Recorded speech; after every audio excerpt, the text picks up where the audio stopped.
Olá, pessoal. Boa noite a todos. Gostaria de dar as boas-vindas ao primeiro seminário internacional de um acordo feito entre duas instituições que são parceiras no programa de intercâmbio internacional, a Chamberlain University e a Unifavip, o Centro Universitário Unifavip.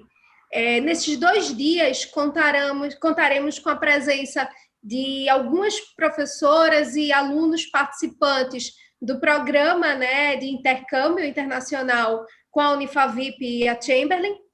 E no segundo dia, estaremos com alguns palestrantes brasileiros, onde falaremos de diversos temas e vários assuntos que vão ser comentados, desde o cenário atual, né, a questões que são compartilhadas entre esses 2 países, Brasil e Estados Unidos. Espero que aproveitem, né, desfrutem do evento e um bom evento para todos. Boa noite, pessoal. Meu nome é Marcos, eu estarei mediando o primeiro simpósio desta noite. Hoje teremos a participação das palestrantes da Chamberlain University. E ao transcorrer das palestras, vocês podem estar deixando perguntas, dúvidas, que ao final de cada palestra, elas estarão respondendo às perguntas. A gente vai dar início com a nossa convidada, Dr. Nan Manson. Ela é formada ela tem doutorado em educação, mestrado em saúde pública, bacharel em enfermagem e bacharel em artes. Ambas, Dr. Nan e Sherry, elas são professoras da Chamberlain e participam do programa de saúde global para alunos do curso de enfermagem. E elas têm como comitê docente, clínico e acadêmico de enfermagem a saúde comunitária global. Sherry, it's your time now. Nan, I mean. Marcos, era bom... Nan, just a second. Era bom falar sobre tradução, né? Ok. Pessoal, eu vou estar mediando a tradução, tá, das professoras. Meu nome é Pedro e assim a gente vai fazer uma tradução, não é tradução simultânea, né? Não é enquanto elas estão falando que eu vou falando junto, vai ser uma tradução alternada. Então, as palestrantes elas vão falar um pouco, né, o conteúdo em inglês e aí logo após eu passo um resumo em português para vocês. Ok, Nan? Here we go. So I'm gathering, so I should share my screen at this point. Yep. Okay. Oh. So guys, she's gonna talk about what do we know about coronavirus so far. O que a gente sabe do coronavírus até agora. So let me just enlarge this too.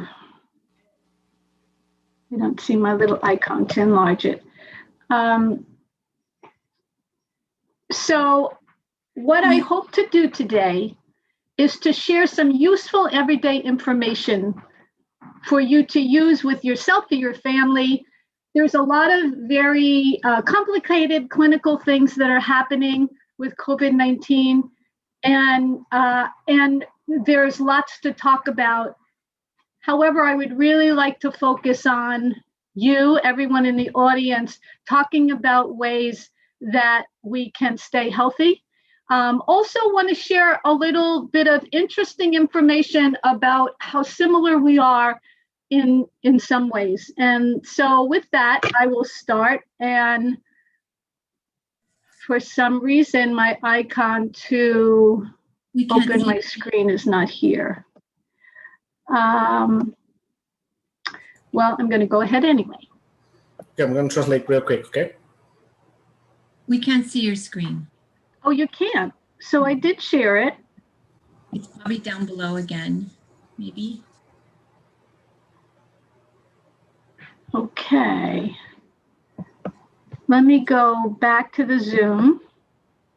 And I'm looking at here's Can you see this on the screen?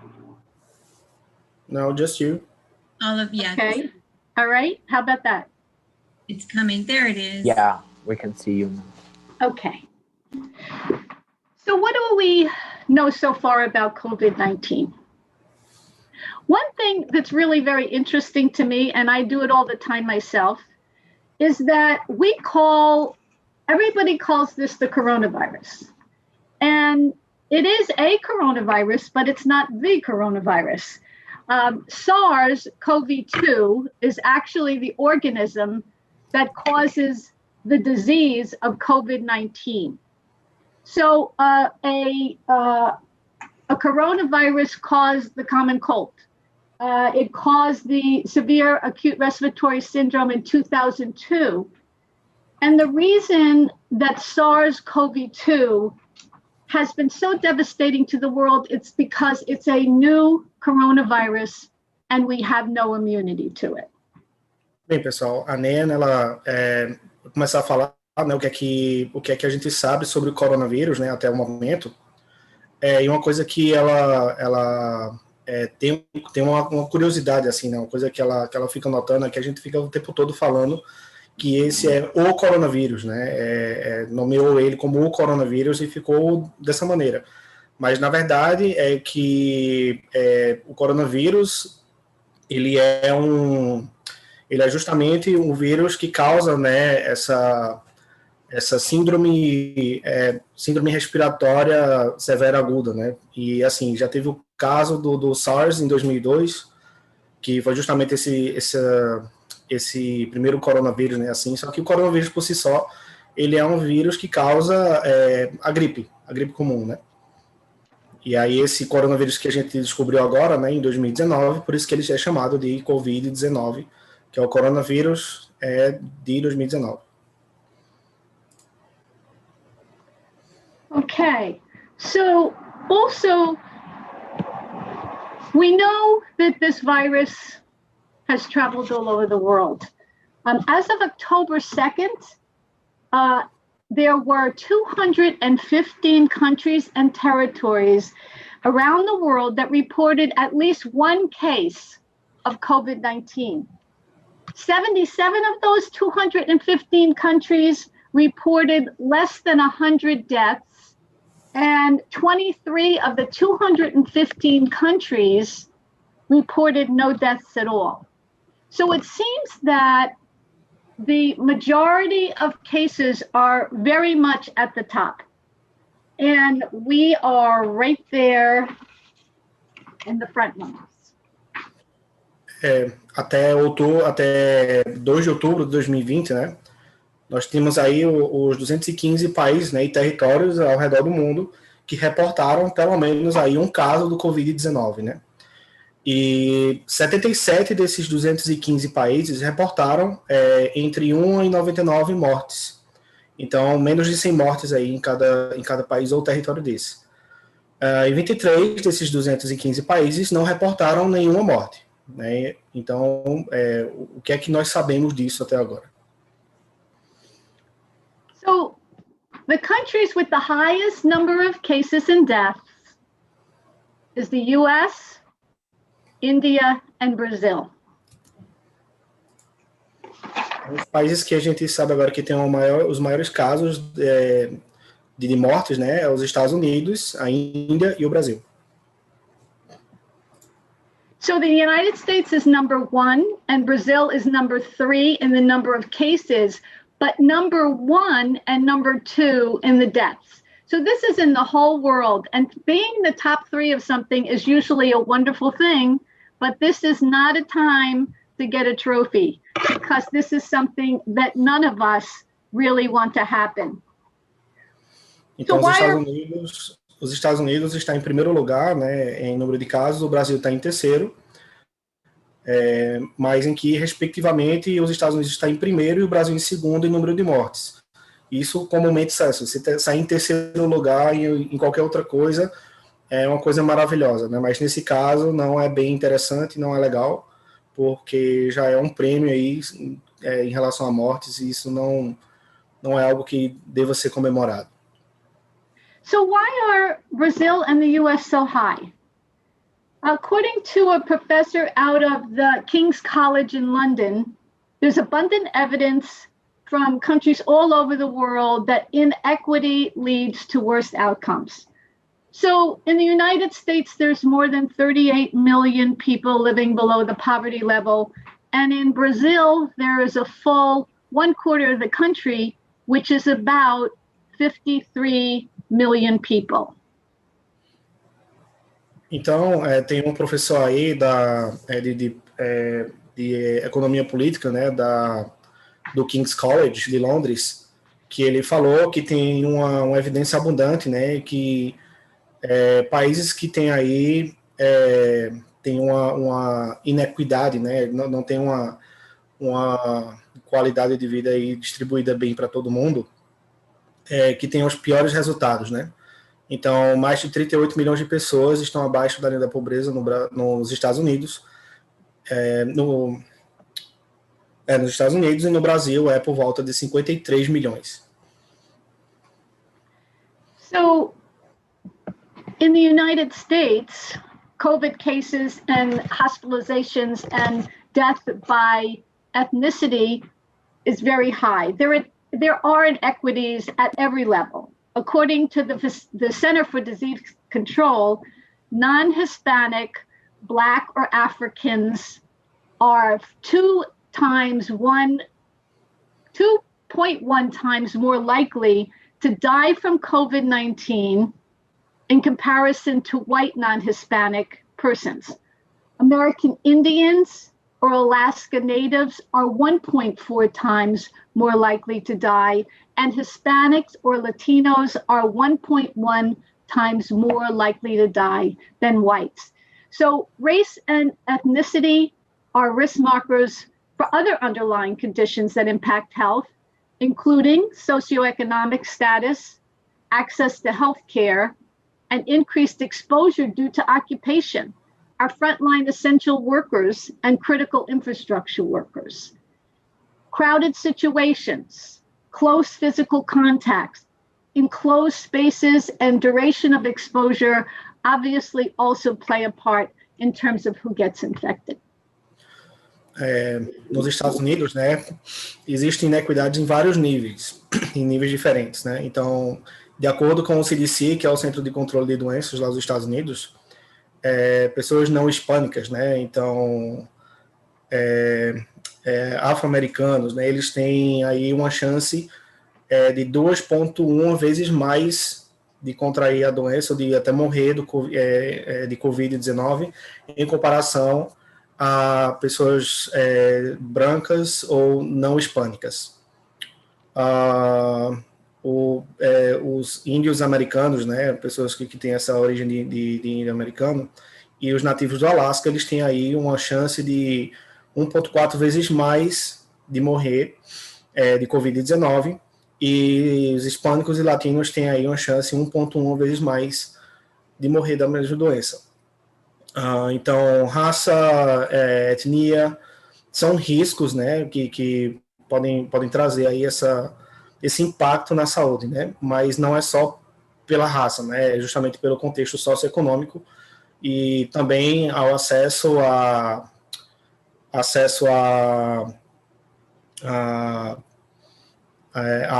saúde, né, acesso a hospitais e tudo mais. E também tem aí uma chance de estar exposto à linha de frente, digamos assim, no sentido de serem trabalhadores essenciais, né, ou até trabalhadores de infraestrutura, né, como pedreiros, etc.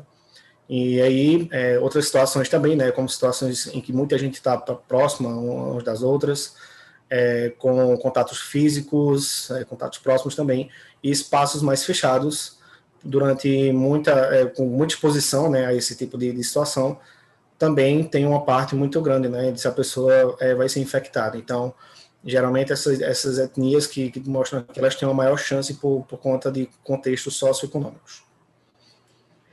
So, in Brazil, the Amazon has one of the highest infection rates.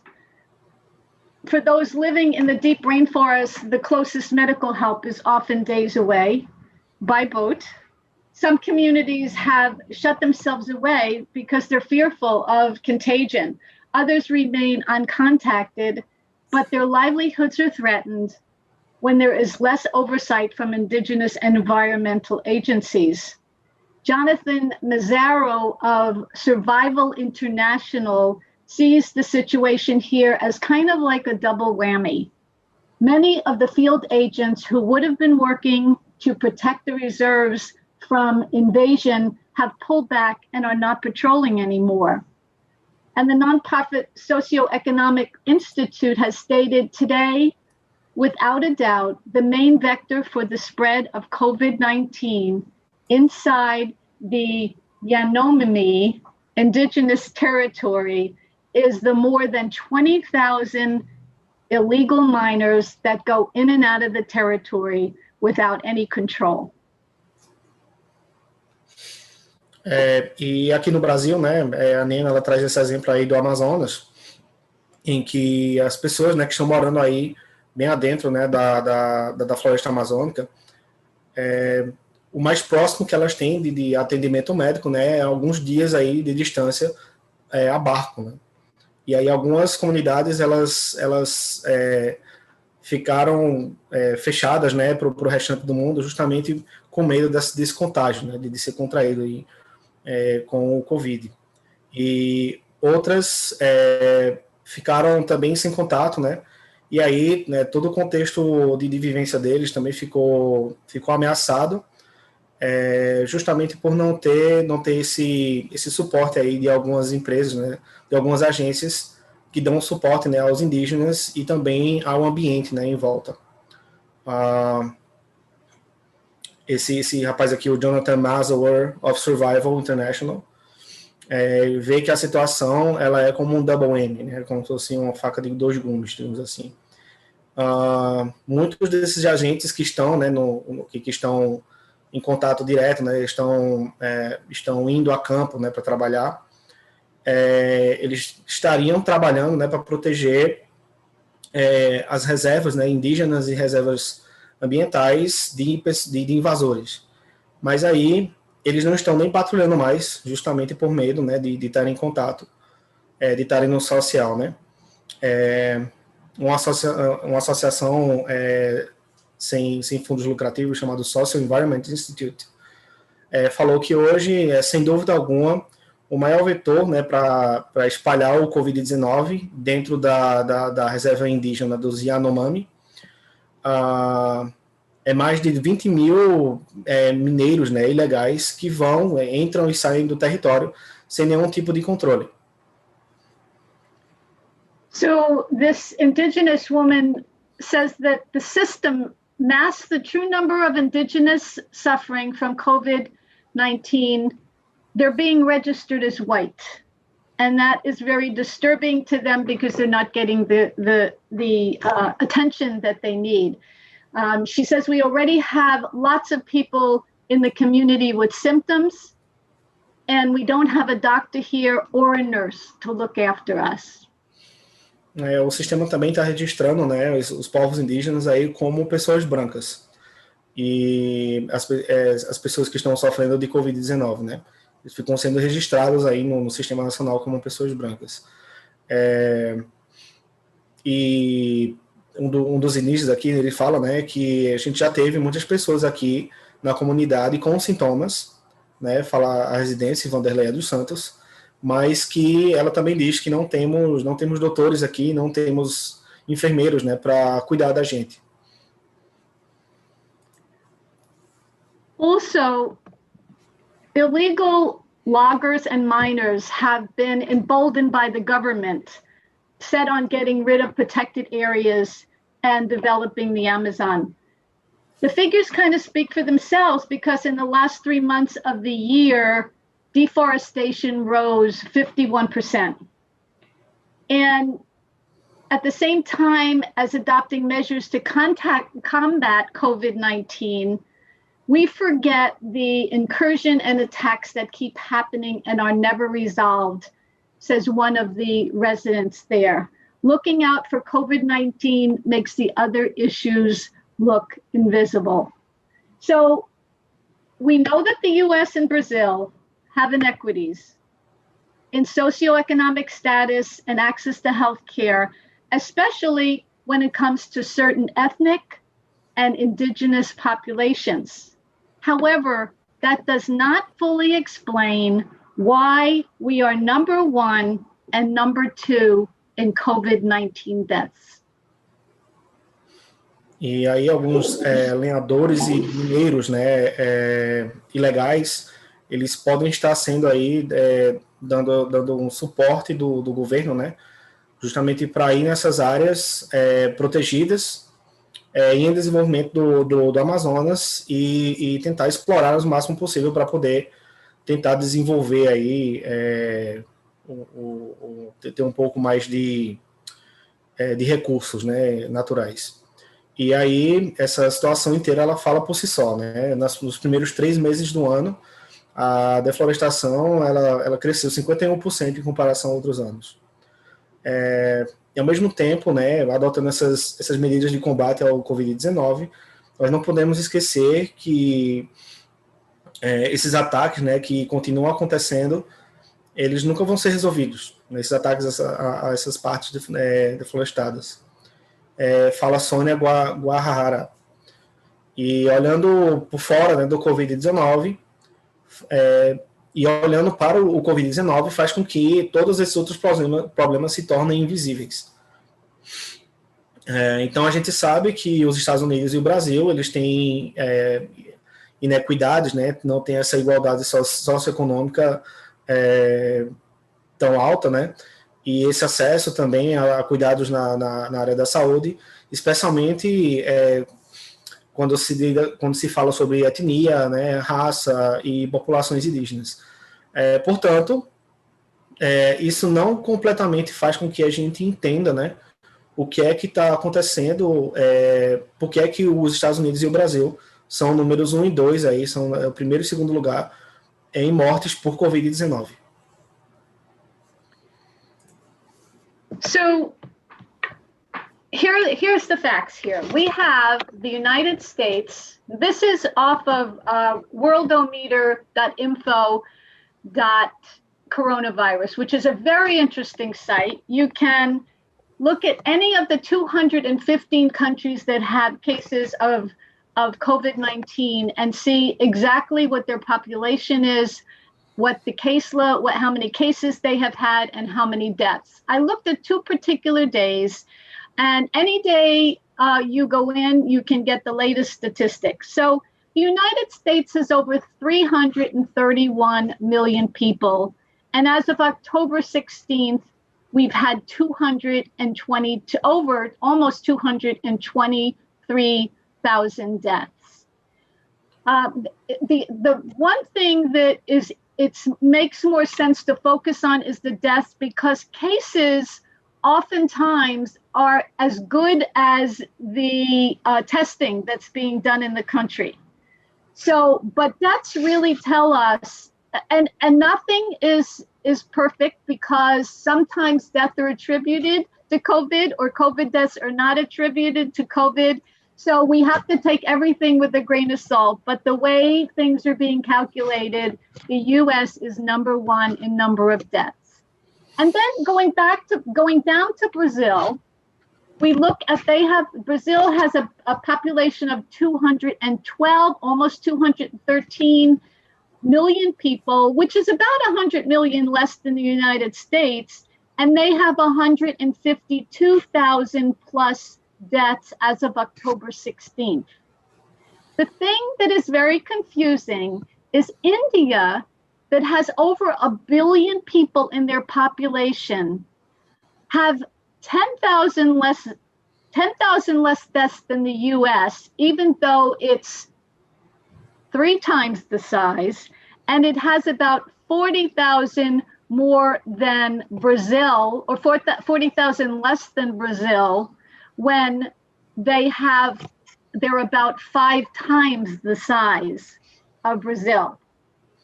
Now India has definitely a lot of inequities in their system. They have 73 million people living in poverty, yet they have fewer deaths than us. So the professor Professor Philo at King's College, when he talked about inequities affecting the outcome of viruses, he also said that strong leadership implementing clear policies works best. So is it possible that lack of strong leadership in implementing clear policies in the US and Brazil is the reason that we have the highest death rates from this disease? Bem, I'm gonna make a quick review, okay? Did I talk too much? Não, don't worry about it. Bem, pessoal, para levar os fatos, me traz aqui, né, esses dados que ela tirou de um site específico. Nan, can you tell me the website again? It is World O Meters, and it will be it'll be on the in the references, worldometers.info/coronavirus. Ok. Nesse site, né, a Nana, ela pegou o World O Meter, né? Tá na referência, né? Quando a gente chegar no fim, vocês podem pegar também a referência desse site. E ela pegou esses 2 dias, né? Esse período aqui específico e comparou os 3 países, né? Que registraram mais casos, né? Casos em relação ao coronavírus. E ela falou aqui que nos Estados Unidos, né? Tem aí essa população aí de mais de 331 milhões de pessoas. E os casos por si só, assim, tanto o número de casos quanto o número de mortes, tem que ver o contexto, tem que ter cuidado no contexto que ele traz, né, para você não prestar atenção só nos números para fazer essa comparação. E aí traz também o Brasil, né, o Brasil com quase 213 milhões de pessoas, teve aí esse número alto também, tanto de casos quanto de mortes em relação ao coronavírus. Mas aí o que ela percebeu, né, quando puxou esses dados nesse período aqui, foi justamente a Índia, né? A Índia tem mais de 1 bilhão de pessoas morando lá. Um país que é 5 vezes maior do que o Brasil. E mesmo assim, o número de casos não parece ser proporcionalmente, não é tão grande com relação ao número de pessoas morando lá, mas principalmente o número de mortes. O que chamou mais atenção é o número de mortes, que é menor do que os Estados Unidos e é menor também do que o Brasil. Então, ela traz aí esse questionamento, né, do professor Filho, né, lá do King's College, lá de Londres, que ele traz justamente, será que uma liderança forte, né, em que você colocando aí, implementando, né, políticas bem claras, né, de como se comportar diante de uma pandemia assim, funcionam de uma maneira bem melhor. E a pergunta fica, né, será que é possível que uma falta de uma liderança forte, né, uma falta de uma liderança com um pulso mais firme, e trazendo, né, implementando essas políticas bem claras, né, de como lidar com o coronavírus, será que essa falta de força na liderança pode ter trazido, tanto para os Estados Unidos quanto para o Brasil, essa maior taxa de mortes e essa maior taxa também de casos, né? Será que é essa a questão? So when you look at this picture from a street in Brazil, you can see that there is conflict between the leadership of Brazil and the medical professionals. And we have a similar situation here in the US where there is conflict between our public health authorities and our leadership. So without a clear direction, this could be the cause of our high numbers. We also, as your country has, your president has passed on the responsibility for the control of the virus to individual states. And it has caused confusion from articles I've read, and we've had the same situation where different states are doing different things, and the numbers are going up again because people are doing different states have different ideas about how to control it. So it seems that this is one of the reasons that we are having this high numbers when a country like India, with many more people that are below the poverty level, is able to control the death level better than we can. Então, ao olhar para essa imagem, né, vocês podem perceber aí, isso é uma imagem de uma das ruas aqui do Brasil, fica claro que existe aí um certo conflito entre os profissionais de saúde e a liderança, né? No caso, o presidente mostra esse conflito aí, né, com os oficiais de saúde também. E uma das coisas também que aconteceu é que o próprio presidente ele passou a responsabilidade aí para o manejo, né, de como cada estado deve se comportar com relação ao Covid. Ele passou esse poder, digamos assim, essa responsabilidade para cada líder de estado, né? Isso aconteceu, pode ter ocorrido aí uma certa confusão em como cada estado está lidando, né, com os números altos, e acaba refletindo também nos números que vão crescendo, né, cada vez mais, porque cada estado tenta fazer a sua melhor maneira para tentar resolver a situação. I'm thinking the writing on the wall is saying, whose side are you on? Yep, that's it. Okay. All right, so let's talk about who is most susceptible to the virus and why. It appears that people with comorbidities like diabetes, heart disease, obesity, metabolic disorders, cancers, autoimmune disorders, compromised immune systems, indigenous populations, certain races, those living below the poverty level, those with poor access to health care, and our aging population are more susceptible to this virus. Então, vamos falar quem são as pessoas que estão mais suscetíveis ao vírus, né? E por quê? Aparentemente, né, as pessoas com problemas de diabetes, né, problemas cardíacos, obesidade, né, problemas com metabolismo, com câncer, problemas com o sistema autoimune, né, problemas com o sistema imunológico comprometido, populações indígenas, algumas raças, pessoas que estão vivendo abaixo da linha de pobreza, e aqueles também com acesso muito escasso, né, à saúde, a cuidados com saúde, e também a população, né, mais idosa, eles estão mais suscetíveis a esse vírus. So,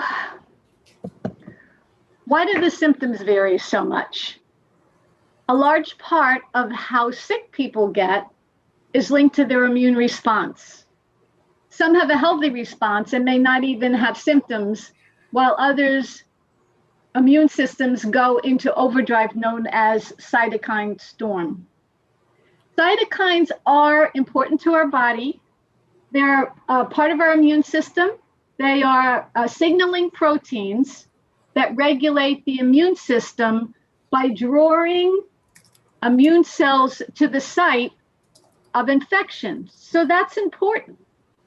However, in patients suffering from severe COVID-19, the signaling mechanisms of the immune system is affected, and there's a turbulent response known as a cytokine storm, and it damages healthy cells. So scientists from the University of Southampton have actually identified, which to me is fabulous to hear this, identified 5 cytokines that increase the risk of cytokine storm, and they have developed a test that can actually determine which COVID-19 patients are at greater risk for cytokine storm, and they can intervene before there is cell damage, which is an amazing step forward for us. So some of our former students have experienced severely ill COVID-19 patients while working in the hospital, and we're now going to share a few of their experiences. E aí vem a pergunta, né? Por que é que varia tanto, né? Por que os sintomas variam tanto? Então, boa parte, né, em como as pessoas adoecem, está ligada à resposta imunológica de cada um, né?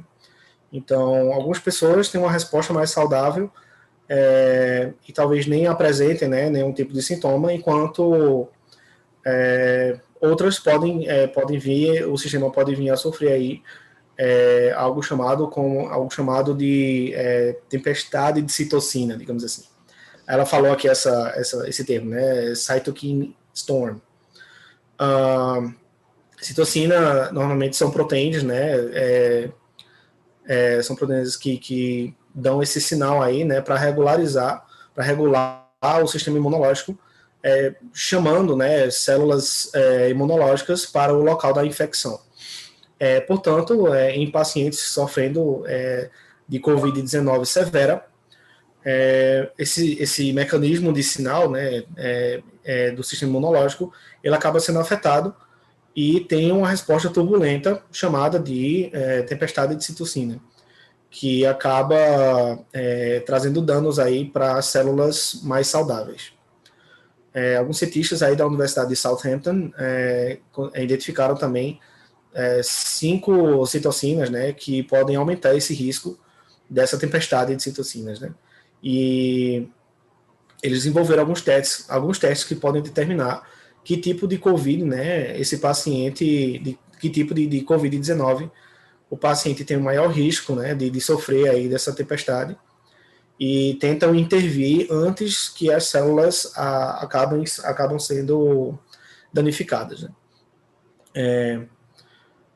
Alguns ex-alunos, né, da Chamberlain, eles experienciaram o COVID-19 em alguns pacientes, né, eles viram como ocorreu alguns tipos de COVID-19 em alguns pacientes que eles trabalham hoje, enquanto eles estavam trabalhando nos hospitais, né, nesses últimos meses.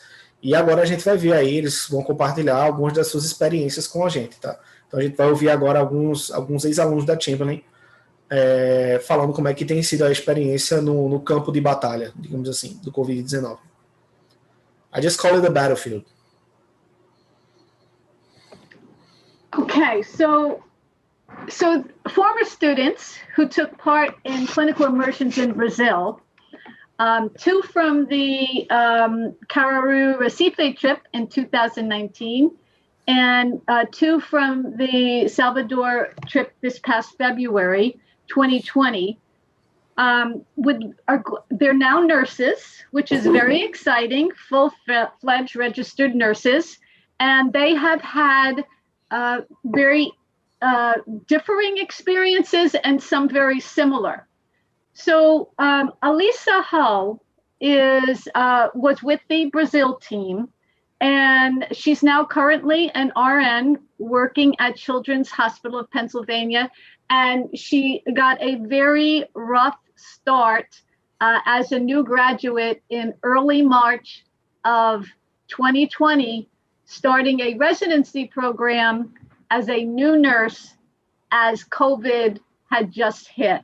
So she's there for a 1-year residency program at Children's Hospital, fondly called CHOP by everybody in the US. They're very world-renowned in their treatment of children. And so Alisa, would you start and tell us about, focus on your early experience and also about your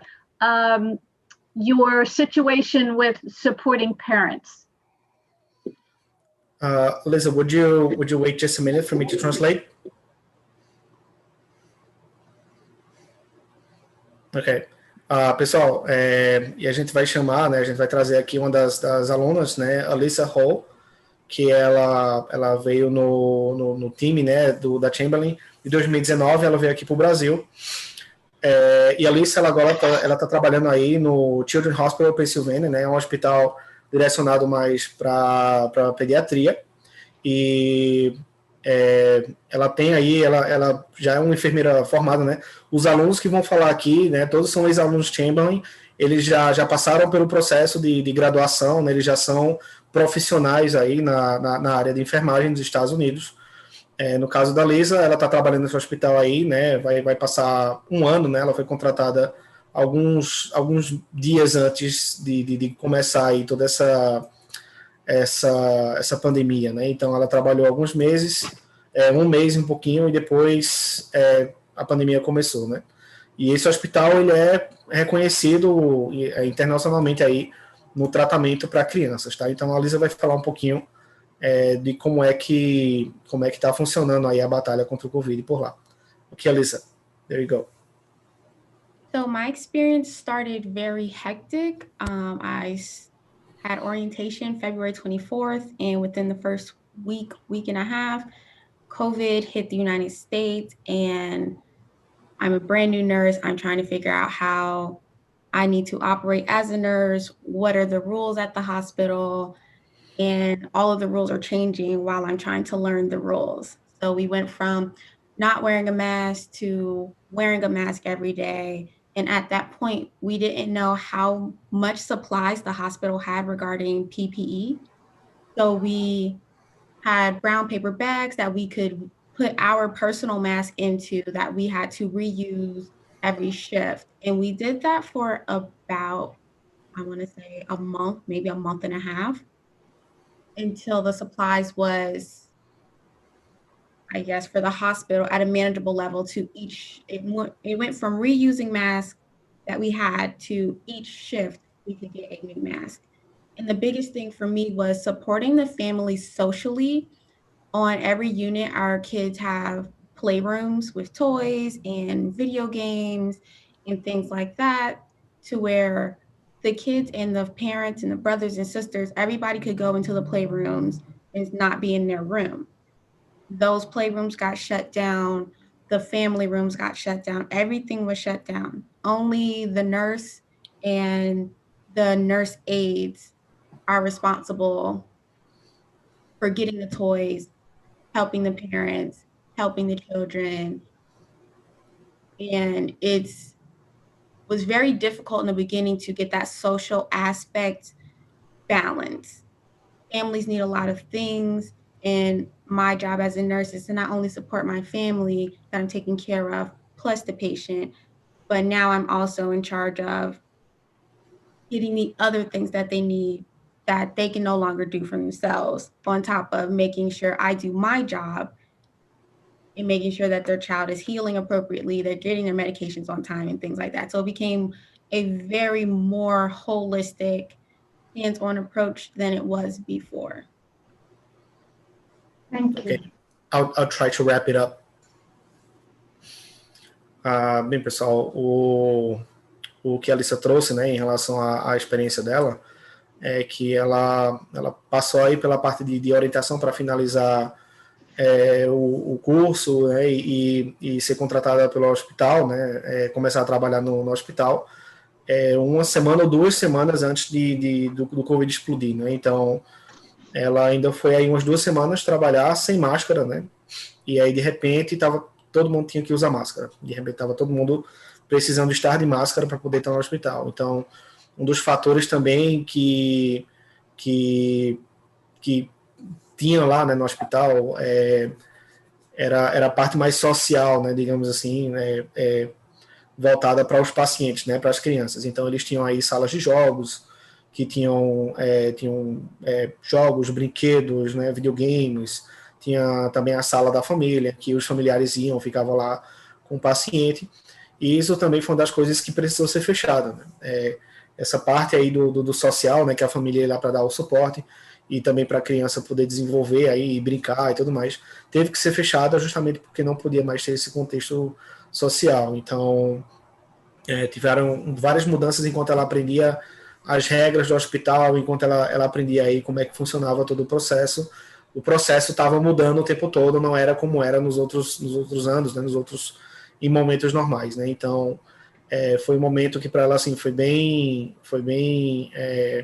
abalado, né? Foi bem diferente comparado como seria em outros anos.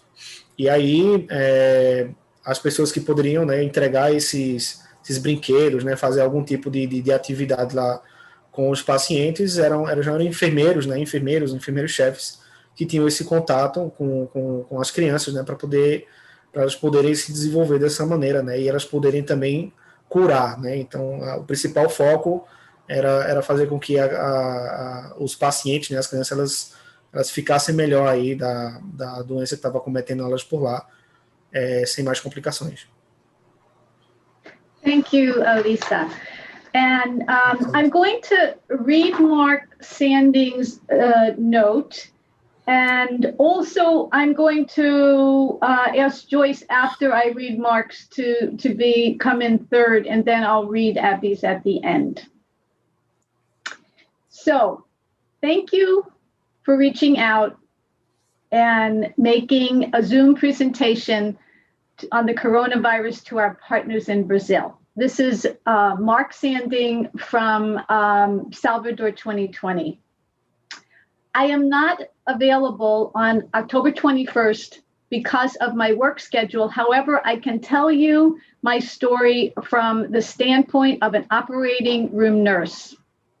During the month of the high COVID cases, the OR staff were sent on the floors to help out the nurses who were overwhelmed with patients. The OR nurses were helping with IV infusions and setting up ventilators. Our hospital, Northwell, New York, was fortunate to have an ample supply of personal protective equipment. There was no shortage of masks and gowns. The hospital set up a huge tent outside the north parking lot for the severe and dying COVID patients. There were large freezer containers for dead patients. It was a very scary scene and felt like it was never ending. From my personal experience, the family was sad and scared for my wife because she had to sleep in our garage for a month because she was exposed to many COVID patients in the intensive care unit. My children would knock on the door and talk to her outside the door, and it was heartbreaking. With God's blessings, she tested negative for COVID after the ordeal, and eventually our life began to get better with a piece of good knowledge about the virus. Everyone is doing well and in high spirits. Sincerely, Mark. Okay. Pedro, you have his... Yeah, I just got it. I got it here. Great. Bem, pessoal, vou traduzir também, né, essa carta aí que o aluno Mark enviou para a Nena. Ele não pôde estar conosco aqui hoje, né, justamente porque ele está aí trabalhando, tá? E aí ele começa assim, né? Eu não vou estar disponível, né, no dia 21 de outubro por conta do turno de trabalho que eu vou ter, né? Portanto, eu posso falar para você a minha história no ponto de vista, né, de um enfermeiro, né, que está trabalhando aí na parte operacional, né, na luta contra o Covid, né? Então, durante meses de muitos casos, né, de uma taxa muito alta de casos de Covid, o nosso staff, os nossos funcionários foram enviados, né, para a área de luta mesmo, né, para ficar com os pacientes, para ir ajudar todos os outros enfermeiros que estavam lá, porque os enfermeiros que estavam na linha de frente já estavam sendo sobrecarregados aí de tantos pacientes que estavam chegando no hospital. Os enfermeiros, né, eles estavam ajudando com eu acredito que IV infusions, is it like vaccines? No, IV infusions are what they put in an arm to bring fluids into the body. It's Okay. not a needle. It's not just one injection. It's a continuous flow with the bottle. Ok, got it. Então, os enfermeiros estavam ajudando aí com soro, né, soro fisiológico. Estavam também colocando aí os aparelhos, né, os respiradores, né, para as pessoas que estavam com dificuldades respiratórias também. Então, no hospital dele, né, em Northwell, em Nova York, eles foram afortunados, né, eles tiveram a sorte aí de ter um número maior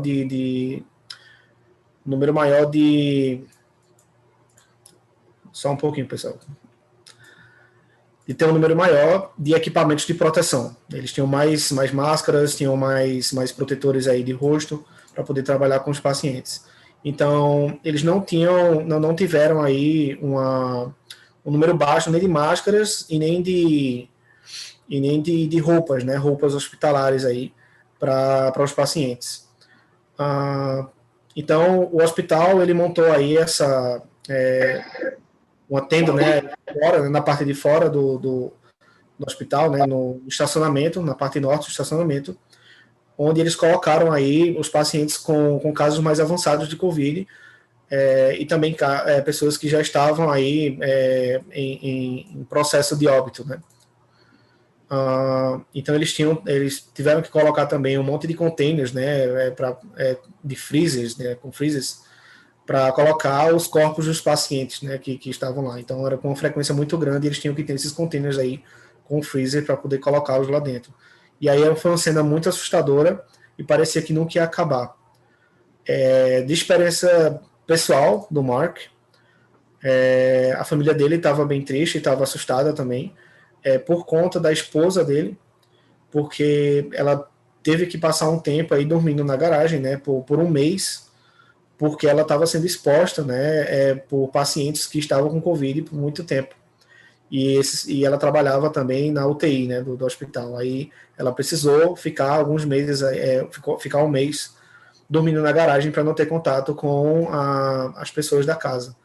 E aí os filhos, né, ficavam batendo na porta, né, chamando aí para falar com ela.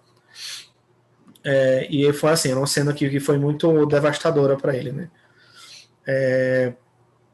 E graças a Deus ela testou negativo para o Covid, né, depois disso tudo, e eventualmente as vidas deles começaram a melhorar mais, e tiveram também aí um aprendizado muito grande, né, em relação a como o vírus funciona.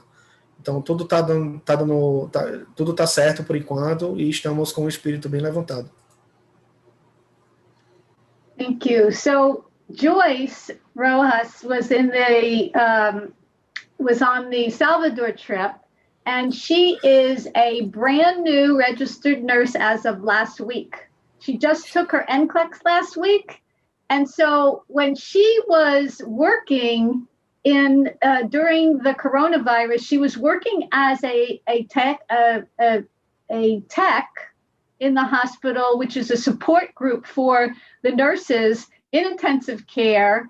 And she was finishing her degree, and she was doing 15-hour shifts at the hospital. So she'll tell you about what her experience has been, and also in terms of family vulnerabilities. So Joyce? Yes, hi, good evening. First, I want to say thank you for having me here today. Brazil will always have a very special place in my heart. I left a piece of my heart in Brazil. So yes, I passed my NCLEX last week. At the time of coronavirus, at the peak of coronavirus, I still was not a nurse. My primary role is a dual role. It's a secretary and technician role. So I do administrative work and tech work. In the hospital, I work primarily in general pediatrics. So we cover any area of pediatrics, pediatric oncology, and also pediatric intensive care. Our entire pediatric unit, overall pediatric intensive care, regular pediatrics, was all converted to an adult ICU. We had so many patients of adult ICU and eventually pediatric ICU patients that were also positive for COVID that half of our pediatric intensive care was, I had adults on one side that were COVID positive, and then I had pediatric COVID positive patients on the other side of the unit. So it was literally split into half. Our nurses were caring for both. They could be caring for a 5-week-old COVID positive patient, and they could have had an 88-year-old patient as well that was also positive. My role then changed for an entire almost 3 months, where we were trained as support. We became a support team. And my role was basically to make sure that the nurse was minimizing the exposure as much as possible. Joyce, Pedro, can I just stop? I'm just going to stop you because Pedro doesn't have, he has my notes, but if he wants to share the whole story, he doesn't have yours. So just hold on and then come back again, okay? Yeah. I'll try to wrap it up a little bit. Just to be clear, Joyce used to work in administration, and what else? And I was nursing assistant as well. Okay, and then you changed it, right? They changed you. They changed your role. Now I'm a nurse, correct? Okay, all right. Okay, I'll wrap it up. Bem, pessoal, outra ex-aluna, né, da Chamberlain, que é a Joyce Rojas, ela começou trabalhando, né? Ela não era ainda enfermeira, né? Quando o Covid explodiu. Mas aí ela eventualmente começou a trabalhar no hospital, né, nesse Morriston Memorial Hospital, e a princípio ela estava trabalhando lá como no administrativo, né, na parte administrativa, e também como assistente de enfermeiro, né, ela estava trabalhando nessas duas partes. E o hospital ele tem essas unidades aí, né, da pediatria e também de adulto, né, e também de oncologia, né, então, de repente eles se viram aí com pacientes da UTI que estavam com Covid, tanto da UTI adulta quanto da UTI pediátrica, e aí eles começaram a perceber aí que esses casos estavam dando estavam dividindo a unidade em si, né, estava tendo tanto esses casos aí com adultos quanto da pediatria. E aí, depois de alguns meses, ela acabou sendo colocada em outra função, né? Ela agora está trabalhando como enfermeira de fato no hospital. Okay, you can continue. So I should have warned you, Pedro, that Joyce understands Portuguese. So I hope you did a good job. Yeah, no, I'm trying to just wrap it up. How did you did do? a great job. If I say anything that doesn't mean anything, just let me know. You did a great job. So go ahead, Joyce. Okay. So yes, basically, like Nan was saying, I was working 60 to 70 hours a week. I was working between 12 to 16-hour days. I have a 4-year-old daughter, who I'm a single mom of. I have 2 elderly parents who are over 65 years old.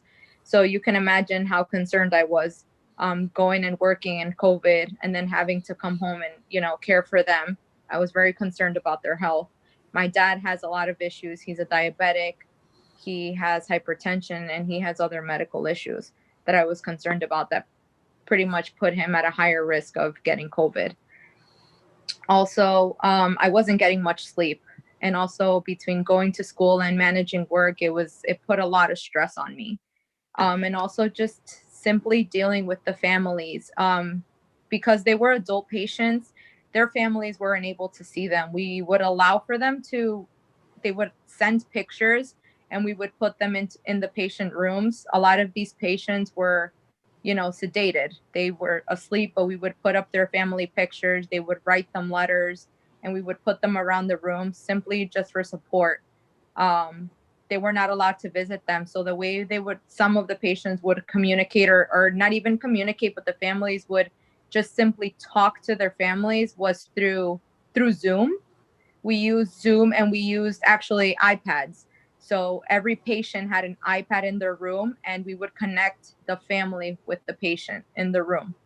And that's how they would communicate with their family. Ok. Na parte pessoal, né, a Joyce, ela fala que ela ficou muito preocupada, né, em estar em contato, né, com os pacientes do Covid. Ela tem um filho de 4 anos de idade, tem pais que os pais dela já são idosos, né? Ela é uma mãe solteira, então ela estava muito preocupada em estar em contato com esses pacientes com Covid, levar para casa, até porque o pai dela ele é diabético, né? E aí ela ficou preocupada justamente em prejudicá-lo, né? Diante disso. Outra coisa também que afetou muito é que ela não está dormindo bem, né? Não dormia bem. É uma coisa que podia trazer muito estresse também, né? Até porque ela estava trabalhando aí de 60 a 70 horas. Was it 60 to 70 hours per week? Yes. Yeah, ok. Então, de 60 a 70 horas por semana ela estava trabalhando, né? Então, é uma coisa que estava puxando demais, né? Estava demandando demais aí da força vital, né? Your vital energy was going away, right? Yes, for sure. Okay, I'm just trying to remember the last part you said after you talked about your family. Could you recap a little bit? Do you mind? I was saying about the families. So families weren't allowed to visit. Sure. Ok. E em relação aos pacientes, né, a parte mais aí que os pacientes eles não podiam ter contato com a família, né, na parte adulta. Na parte da unidade que era a parte de adultos, eles não podiam ter esse contato com a família, né, os pacientes. E aí alguns pacientes eles estavam sedados, né, mas a família mandava fotos para eles ficarem com fotos no quarto e tal. Mas eles também tinham aí iPads para cada paciente, para que esses pacientes eles pudessem ter um contato aí com a família através do Zoom, né? Então cada paciente tinha um iPad no quarto e eles podiam ter aí esse contato com a família através da internet, né? Através de videochamada. Thank you, Joyce. Okay. So, I'm sorry, did I cut you off? Do you have more to say? No. You're good. Okay. Did I miss anything? I didn't miss anything. So the last student, Abby Gale, those of you from the Recife trip, Cararu group for 2019 will remember Abby. And she is working in a Chicago hospital as an RN. And she sent me a full 2 pages, which I'm not going to read the whole thing. But I'm going to read parts of it because there's some similarities. She really wished she could be part of the Zoom presentation. Unfortunately, she's working, but she still wants to share her experiences. She graduated in December and started her nursing career in March and started orientation on March 9th, and then there was the lockdown. She went into, she became one of the COVID-19 floors, and it definitely impacted her as a new graduate. Instead of learning about cardiac patients, which is what she was hired for, she became very versed in how to care for COVID patients. And now when the hospital is back to normal and she's back on a cardiac floor, now she needs help learning about cardiac patients because she spent her whole orientation learning about COVID patients. She said nobody very similar to Alisa. Nobody seemed to know what to do. Protocols changed daily at the very beginning. They had similar rationing of PPE equipment. And she talks about even after months that she's still scared and anxious that she's going to spread corona to her family and friends.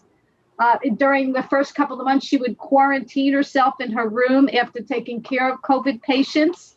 And she really worried about this on a regular basis. She's been very careful and she hasn't contacted it. She's very happy about that. And she said her hospital supports frontline workers, but not as much as they would like. They were given some monetary compensation, but many believe it was not enough. They were given incentives to pick up shifts on COVID-19 floors, but that ended in July, and they're really suffering for it because now there's shortage of staff when you're working. So that has been difficult. She said the hospital's way of supporting frontline workers now is to go around the floors and bring us goodies like chips and snacks and fruit. She said, unfortunately, it's not as encouraging as we had hoped it would be, but we still eat the free food. So she talks about how they used to play Don't Stop Believing whenever they discharged a COVID patient, but that hasn't been done for months. But early on, they would play that music when somebody left. So she said it's been a challenging 7 months as a new grad, and she'll never forget one of her first patients that she admitted and discharged. It was about a week or two into her floor orientation when my charge nurse assigned this patient to my preceptor and me. Even before seeing this patient, we knew the patient would be COVID-19 positive, but that did not stop us from giving the best care possible. He was an older gentleman and he became very weak because of his comorbidities and how COVID-19 had affected him. This was before doctors knew which antibiotics to use or how we could use supportive treatment to help our patients. I didn't have the patient this every shift, but I remember how weak the patient became while he was in the hospital and how much better he was right before he was discharged. I remember my preceptor told me I was really helping him to take the time to walk him around his room because one of the ways to help the patient recover was physical therapy and getting them up and around. But at that time, physical therapists were unable to see COVID patients. I will always remember this patient and how my colleagues and I were able to help him recover. It made me extremely happy when I got to help discharge him home to his wife and children. And she ends it, I hope this was able to give you an insight on what frontline workers and COVID-19 patients have experienced in these last 7 months. Please tell our Brazil friends to stay safe and take care of themselves and their families and friends. Abby. I think probably, Pedro, if you shared that maybe that her experience with that last patient, because the other part were similar to Alice's, and do you think? Yeah, sure, can do that. Just maybe the last paragraph in her closing, maybe. Okay. You could just say that her experiences were very similar with the confusion and everything, and then go to that one patient experience. Yeah, sure. I think I'll also mention that she was trained to the cardiac nurse, yes. Yeah, she went into then she was trained to COVID, right? And then she had to go back, and she was not. Right. She had to be trained all over again. Right. Okay. Bem, pessoal, a outra aluna, né, outra ex-aluna, né, da Chamberlain, a Abigail Lynn, ela falou também que gostaria muito de estar aqui hoje com vocês, né, tá falando um pouco aí da experiência dela, né, do que vem acontecendo desde que estourou, né, a pandemia. E aí a Abigail, ela trabalha no hospital em Chicago, tá? E ela, na verdade, ela foi treinada, né, para ser enfermeira da parte cardíaca, né? Ela foi treinada aí, ela foi contratada, né, na verdade, para ficar na ala de pacientes cardíacos, né? E quando o Covid chegou, ela justamente assim, ela foi treinada completamente para dar suporte à linha de frente do Covid no hospital, né? Então ela acabou nem executando o que ela foi contratada para ser executada, para praticar, né? Que era a parte mais cardíaca. E aí a Nan, ela mencionou aqui algumas coisas que é bem parecido, né, com os outros alunos também, do que os outros alunos falaram, mas aí ela pediu que eu passasse para vocês aqui justamente a última parte, que ela fala de um paciente, um paciente específico, né, que tocou muito ela, né. Então ela fala aqui que foram 7 meses bem desafiantes, bem desafiadores, né, e que ela nunca vai esquecer, né, o primeiro paciente com Covid-19 que foi admitido pelo hospital, né? Ele deu entrada no hospital com Covid e teve alta também, né? Ele conseguiu ter alta do hospital com Covid. E ela fala que ela quer compartilhar essa experiência aqui. Então, fazia mais ou menos uma semana ou duas, né, que ela estava no piso de orientação, né, do hospital, quando a enfermeira, né, a enfermeira-chefe, ela pegou e colocou esse paciente aí para que ela fosse uma preceptora, né, para que ela entrasse e ficasse tendo esse acompanhamento com o paciente, né. Então, mesmo antes de ver esse paciente, ela sabia que era um paciente de Covid-19 positivo. Mas isso não impediu com que ela desse, né, o melhor atendimento possível, né. Era um senhor de idade já, né, que estava muito fraco, né, por conta das doenças que ele já tinha e como o Covid-19 afetou ele também.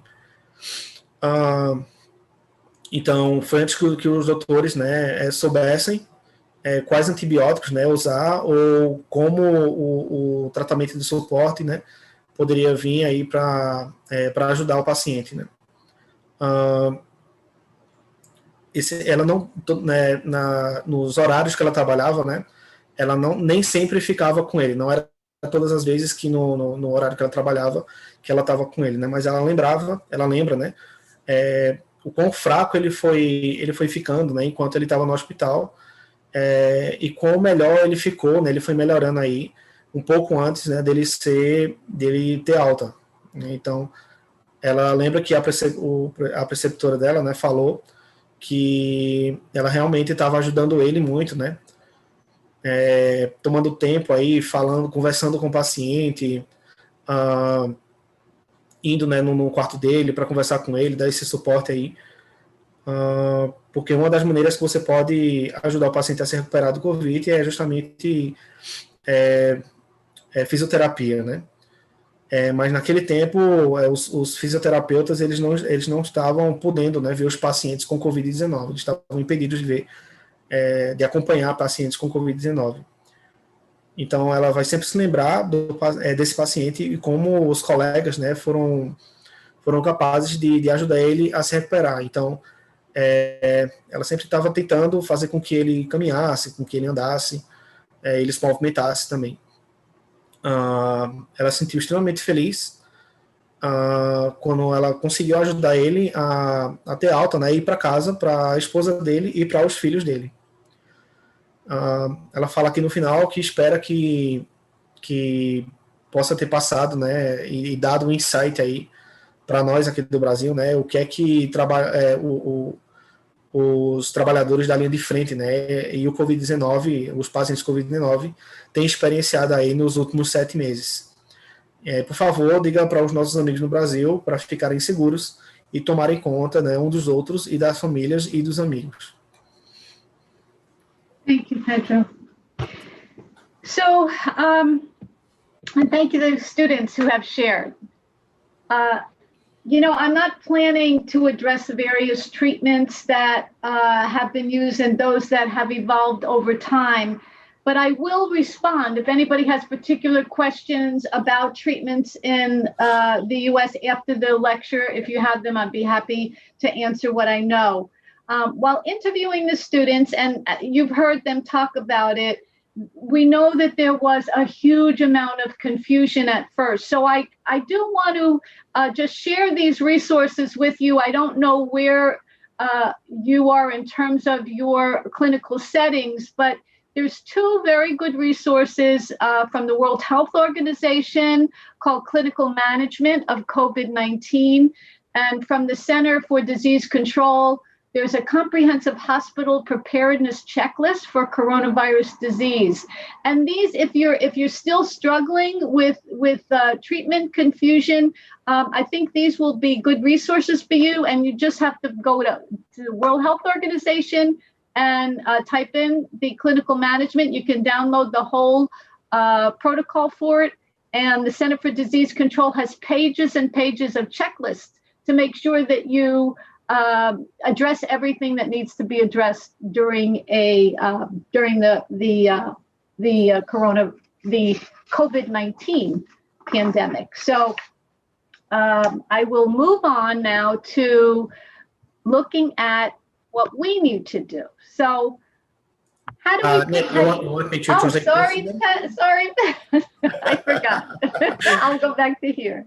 Ok.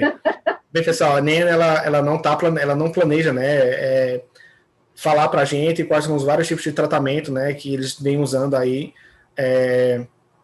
porque isso pode vir a tomar muito tempo da gente, né. Mas aí, né, ela pode responder algumas perguntas em relação a tratamentos, né, do COVID depois da palestra, tá? Então, se vocês tiverem aí algum tipo de pergunta sobre tratamentos específicos, quando a gente chegar na parte de perguntas, vocês podem perguntar para a Nene e ela responde. E aí, enquanto ela estava entrevistando os alunos, né, que estavam na linha de frente, né, e depois como enfermeiros também, eles sempre mencionaram, né, que sempre havia uma constante mudança no protocolo e muita confusão, né, em relação aos tratamentos aí na parte mais, quando estava mais cedo aí no Covid, né. Tá bem melhor agora, né, bem mais organizado, já muita coisa já está bem mais concretizada, mas se você ainda não está sentindo, né, que tem uma certa clareza para direcionar aí, né, nessa parte mais clínica, né, de entender o tratamento, ela recomenda aí essas duas fontes, tá? Você pode entrar aí no site do World Health Organization, que é o site da OMS, tá? E você pode baixar esse Clinical Management of COVID-19. Eu não sei se tem em português, eu não cheguei a procurar, mas é justamente aí uma administração clínica, digamos assim, de como fazer um tratamento, né, direcionado ao COVID-19.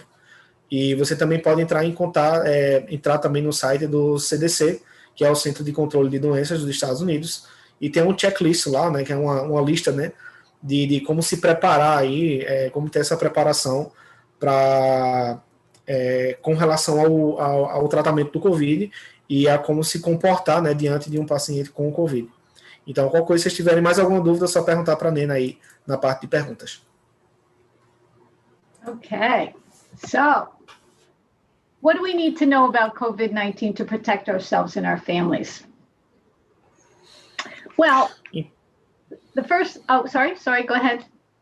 Oh, no, I was just going to translate this part. Então, o que é que a gente precisa saber sobre o COVID-19 para nos proteger e proteger nossa família e amigos? So first and foremost, we need to support our immune systems. We don't hear about how do we support our immune systems in everyday advice that we get. We hear about how to protect ourselves, but we don't hear about how we can make ourselves healthier in light of all that's going on around us. And the immune system is your first line of defense. So I'm going to focus on that for a little bit. Então, primeiro de tudo, né, a gente precisa saber aí como é que a gente pode dar essa ajuda, né, esse suporte para o nosso sistema imunológico. A Nene fala também que não é comum a gente ouvir aí sobre a proteção contra o Covid, né, em relação ao nosso sistema imunológico, né. Então, é falado aí como a gente se proteger numa parte mais externa, digamos assim, né, lavar as mãos e usar a máscara e tal. Então, ela quer trazer aqui justamente como é que a gente pode se proteger por dentro, né, em relação ao Covid, porque o nosso sistema imunológico é a primeira linha de defesa contra a doença. So you're not going to like the first thing that you need to do, but we need to cut out sugar or drastically reduce it, sugar and refined starches, because sugar can suppress your immune system for hours after ingesting sugars. So kind of think about some other things that are delicious that you can eat instead of sugar. E a primeira parte talvez vocês não gostem muito, que é justamente cortar, né, o açúcar da dieta ou diminuir o açúcar drasticamente. o açúcar ele pode silenciar, né? Ele pode diminuir a eficiência do sistema imunológico por horas depois de ser ingerido, né?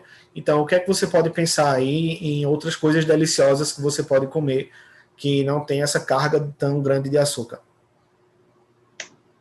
Okay.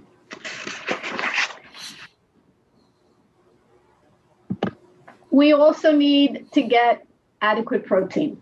And protein comes in many forms. We know it comes in fish and meat and nuts and different types of green vegetables. And if I know anything about Brazil, people, I know you all love to eat. So there's lots of variation here. Definitely.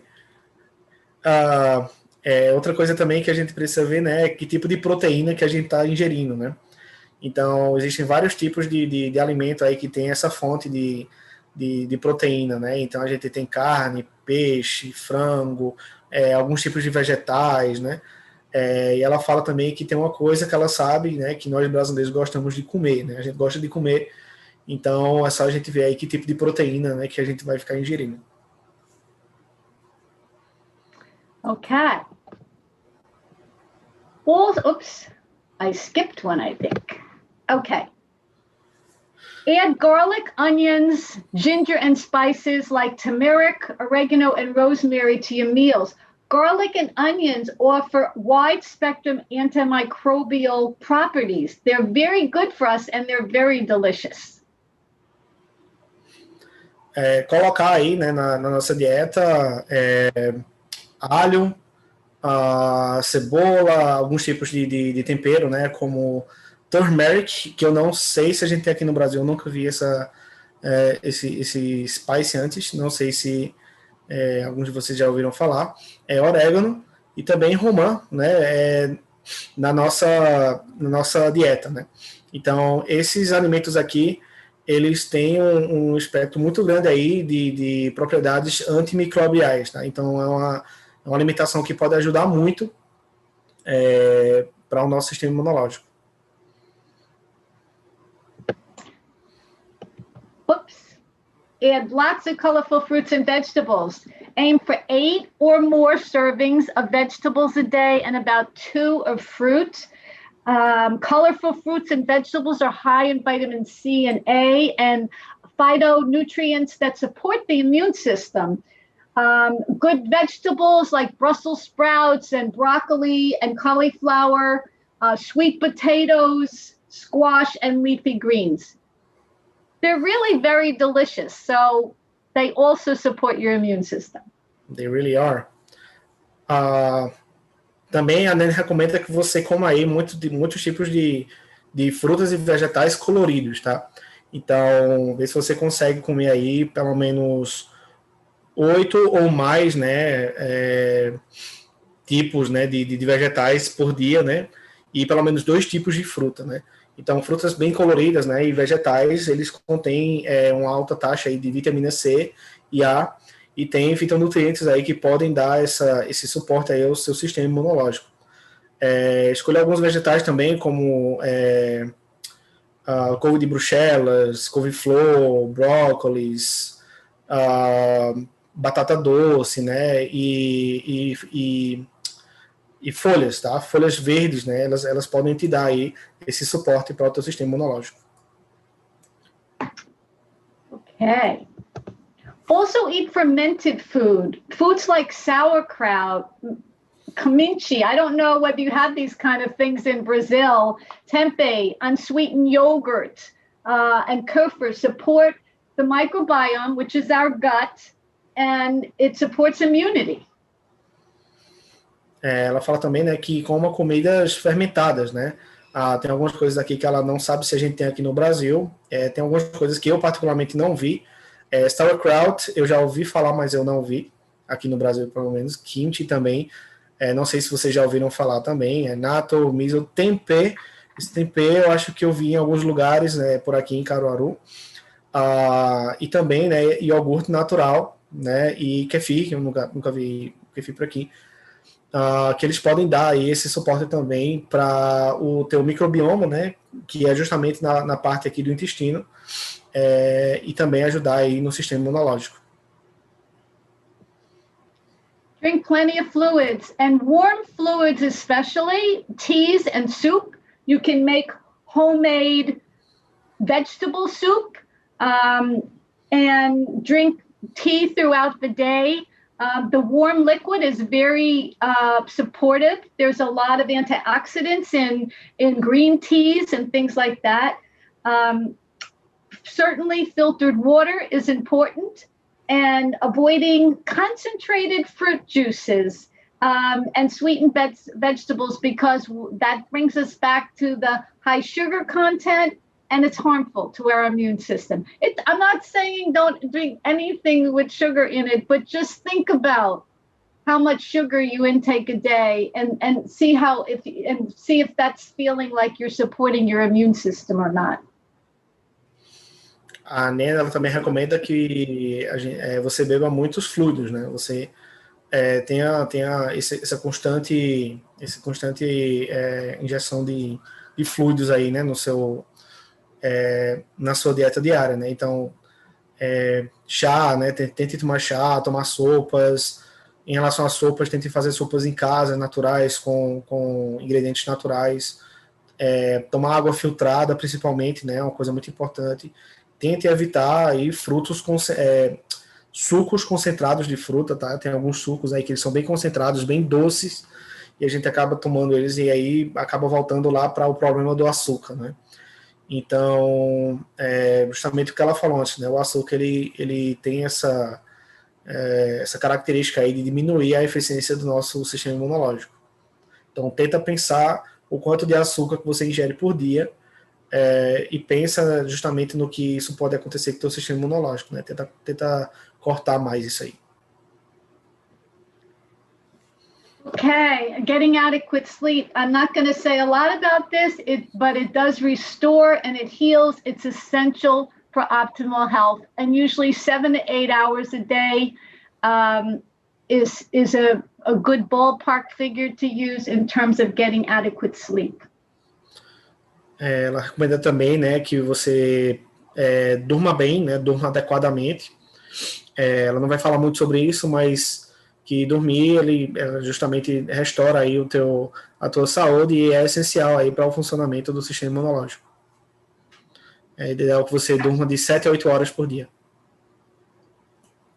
Certainly getting regular exercise is important. If you don't like running, you can walk.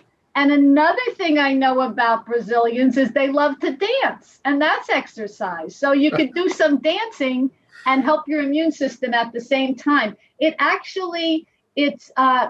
The suggested time is 30 to 45 minutes of moderate exercise, strengthens the immune system, but avoid stressing yourself, because this will lower your immune defenses.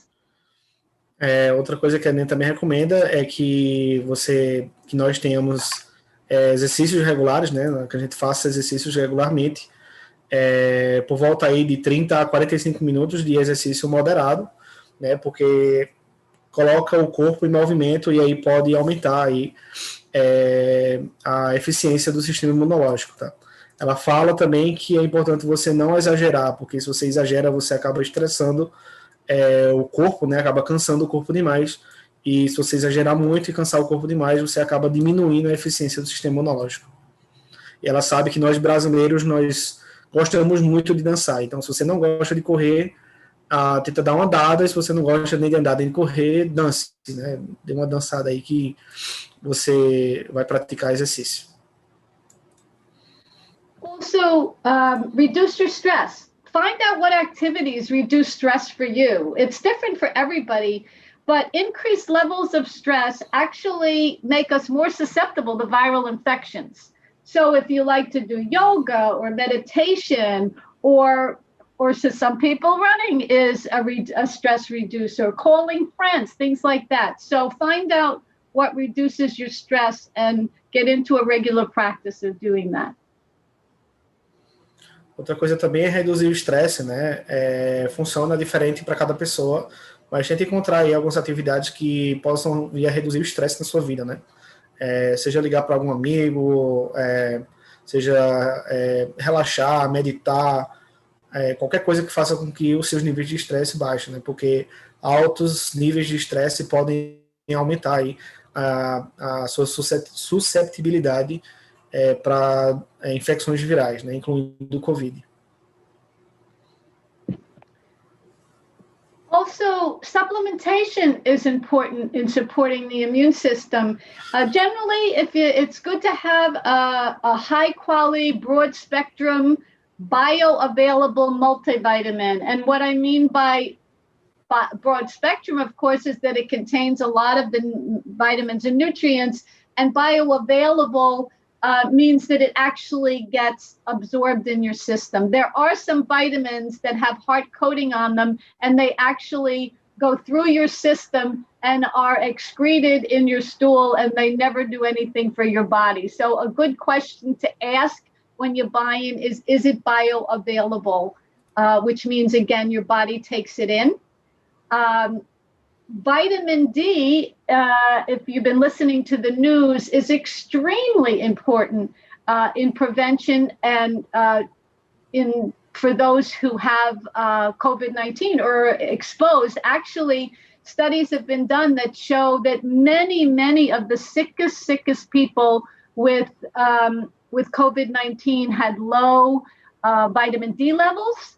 So I suggest that you get that checked. There's a level called your 25 OH vitamin D level. Sometimes you can actually, I know in the United States, you could actually write away for it to get your levels by they send you to a lab and they do it online. Again, I don't know how reliable that is, but certainly you could ask your medical doctor if they would order that for you. There's also studies with depression and low vitamin D levels. It's really an essential vitamin, and it's very low in a large portion of the population, at least in the United States. So it should be at least over 30, and actually higher than that into the 50s would probably be better. Also, of course, vitamin C. We know for many years that vitamin C was what we've been told from when we're little is important when you have a cold or whatever.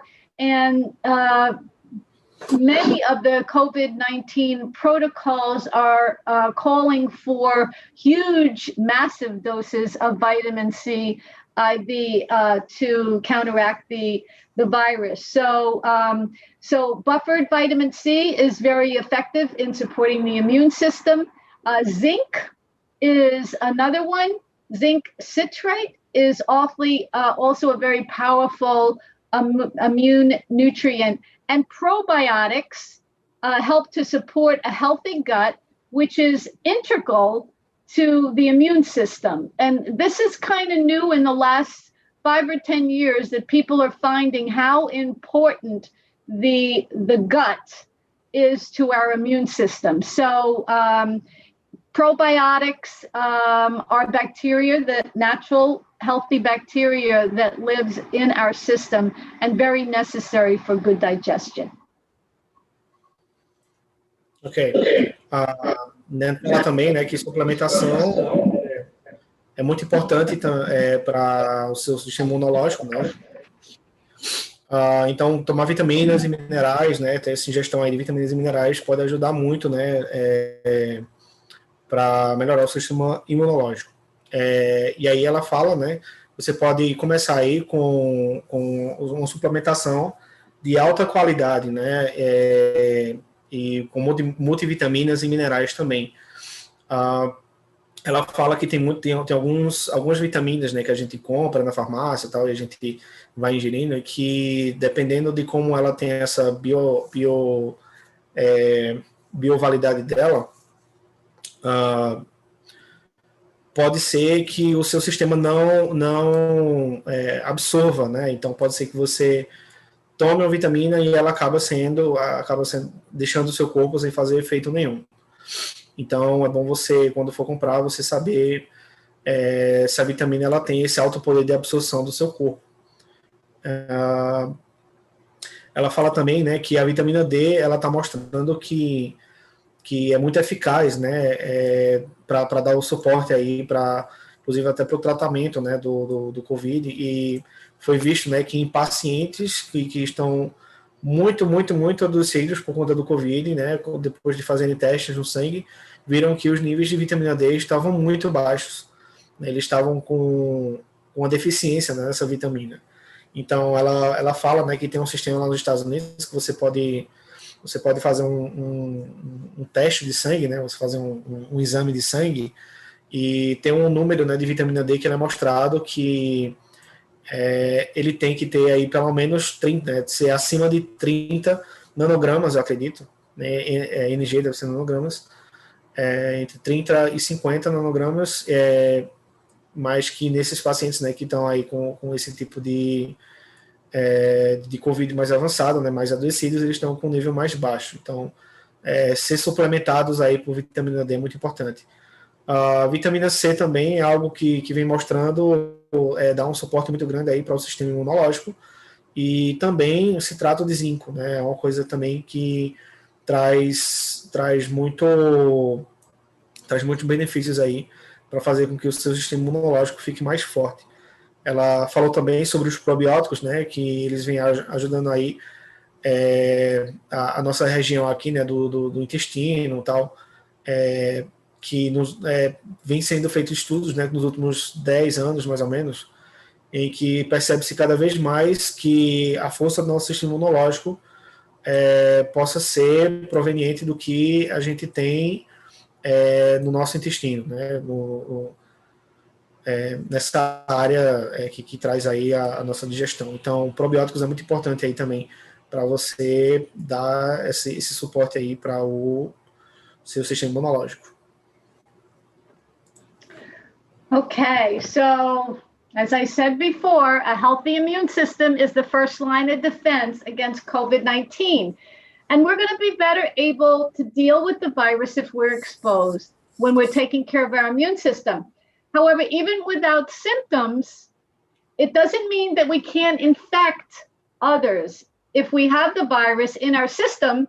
So we need to protect those with compromised immune systems by following public health guidelines. And this is where we get to how to protect ourselves and others from the outside. We just did how we protect ourselves from the inside, and now from the outside. Let's look at the guidelines for this. E aí, como ela falou antes, justamente para você se proteger, o nosso sistema imunológico é a primeira linha de defesa contra o Covid-19, né? Então, ela fala que nós vamos estar mais aptos, né, a lidar com o vírus se nós estivermos expostos a ele, porque aí vai ensinando, né, o sistema imunológico a lidar com ele. Mas, porém, mesmo sem sintomas, né, isso não significa que a gente não pode infectar outras pessoas com o vírus, porque o vírus ele pode estar no nosso sistema e nós precisamos proteger, né, aqueles que têm mais susceptibilidade aí para contrair o Covid-19. Então a gente precisa seguir aí alguns passos, né, na parte mais pública, social, para proteger as pessoas que não têm um sistema imunológico tão forte quanto o de outras pessoas. So in order to protect ourselves, we have to know how the disease spreads. It spreads from person to person by droplet infection or aerosol. Aerosol tends to be the lighter. Droplets generally are heavier and fall to the ground. Aerosol stays in the air. It can stay in the air for up to 3 hours. Sometimes it lands on surfaces, so we can have a surface transmission.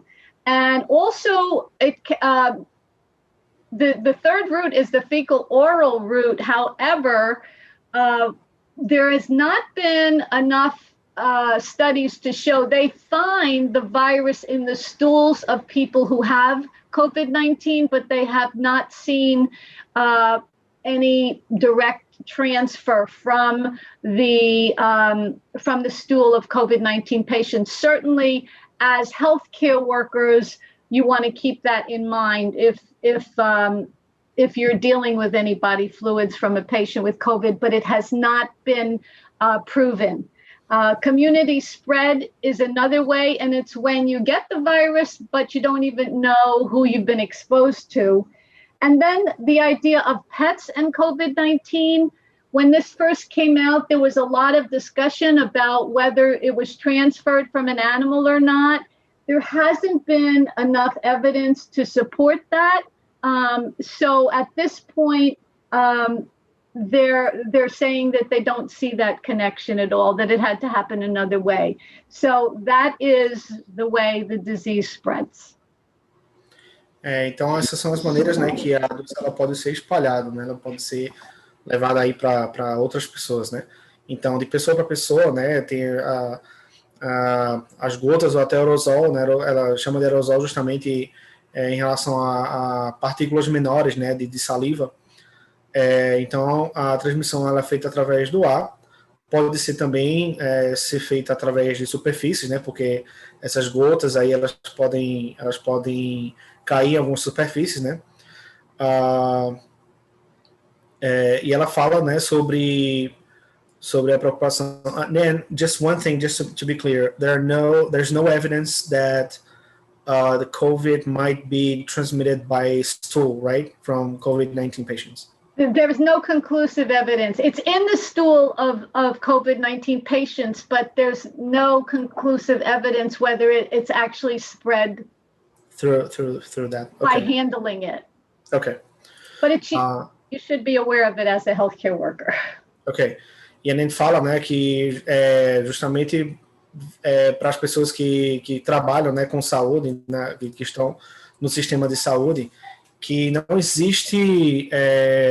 existe uma evidência total de que a doença ela possa ser transmitida através de fezes, né? Então, de fezes de pacientes contaminados com a COVID. Então, eles conseguiram identificar que existe o vírus nas fezes do paciente, mas que esse vírus ele não é transmitido, né, em contato, né, com as fezes do paciente. Então, isso é uma coisa que ainda não é conclusiva.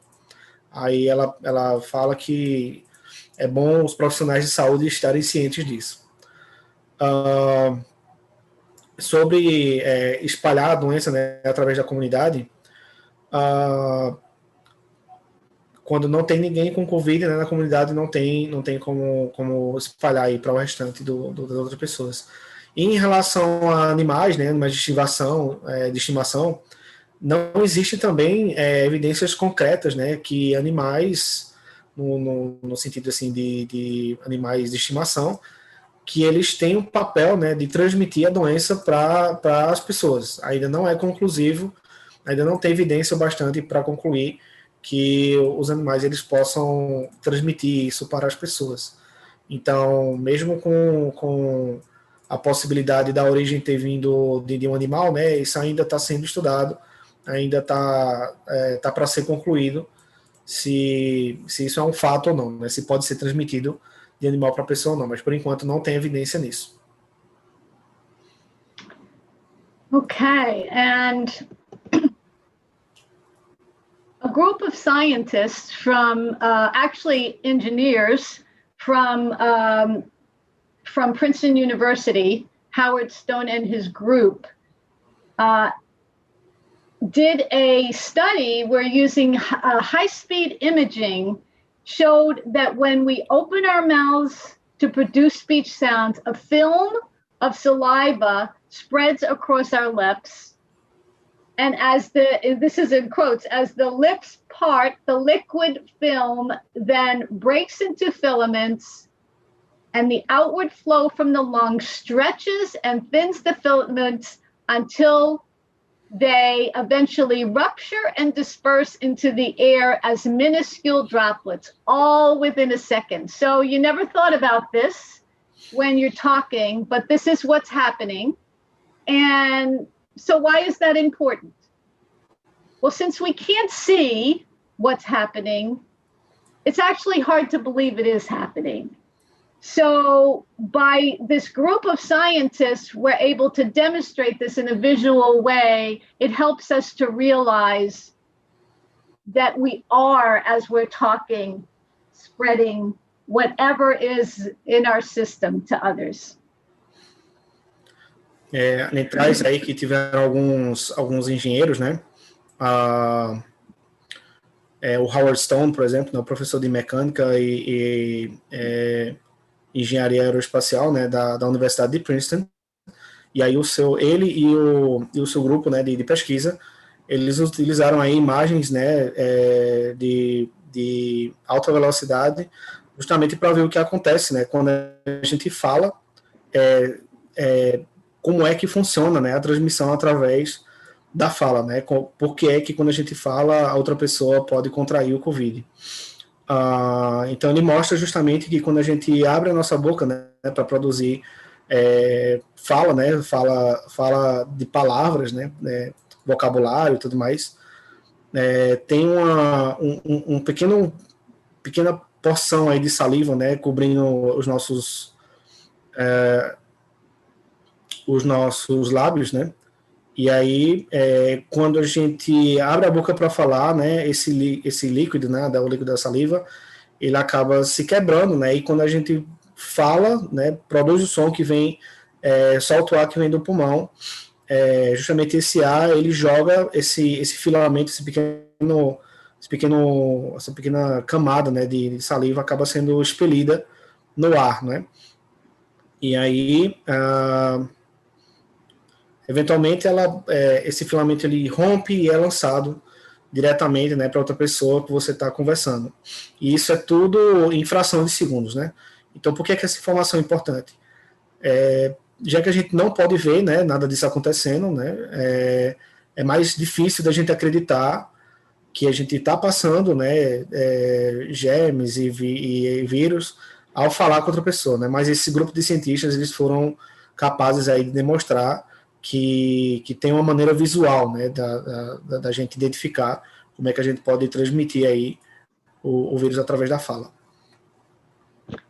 So they actually this is Stone and his group actually went a step further and showed that certain letters like P and B and T and D produce droplets at a greater rate than vowels do.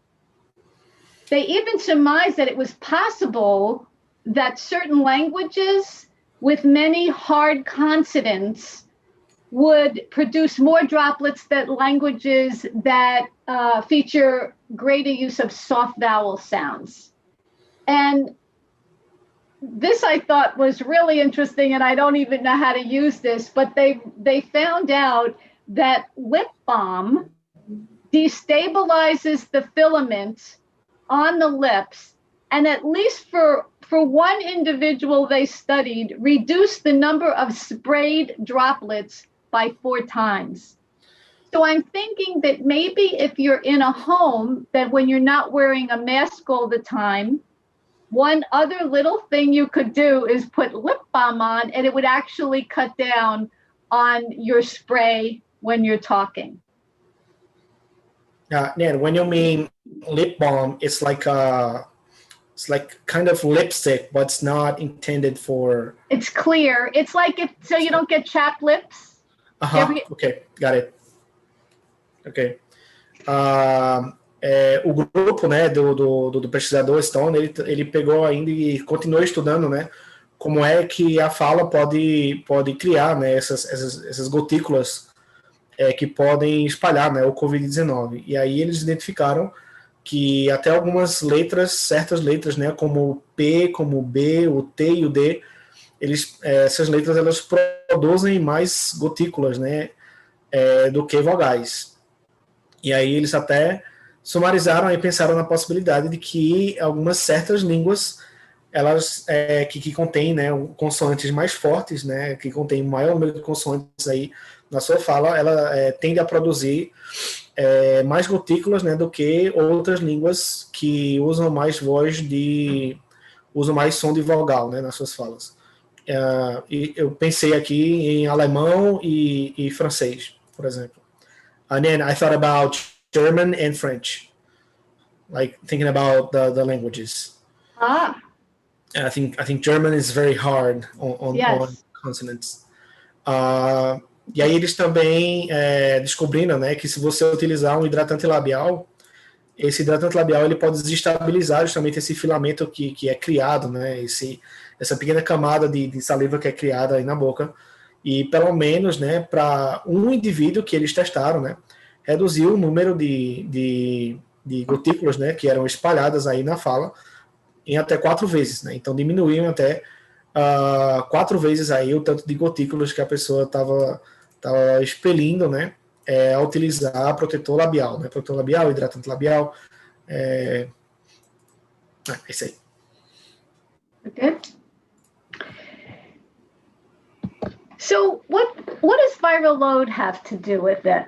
Well, many think that if we're exposed to one virus, that a single virus, that it gets into our nasopharynx and we get the disease.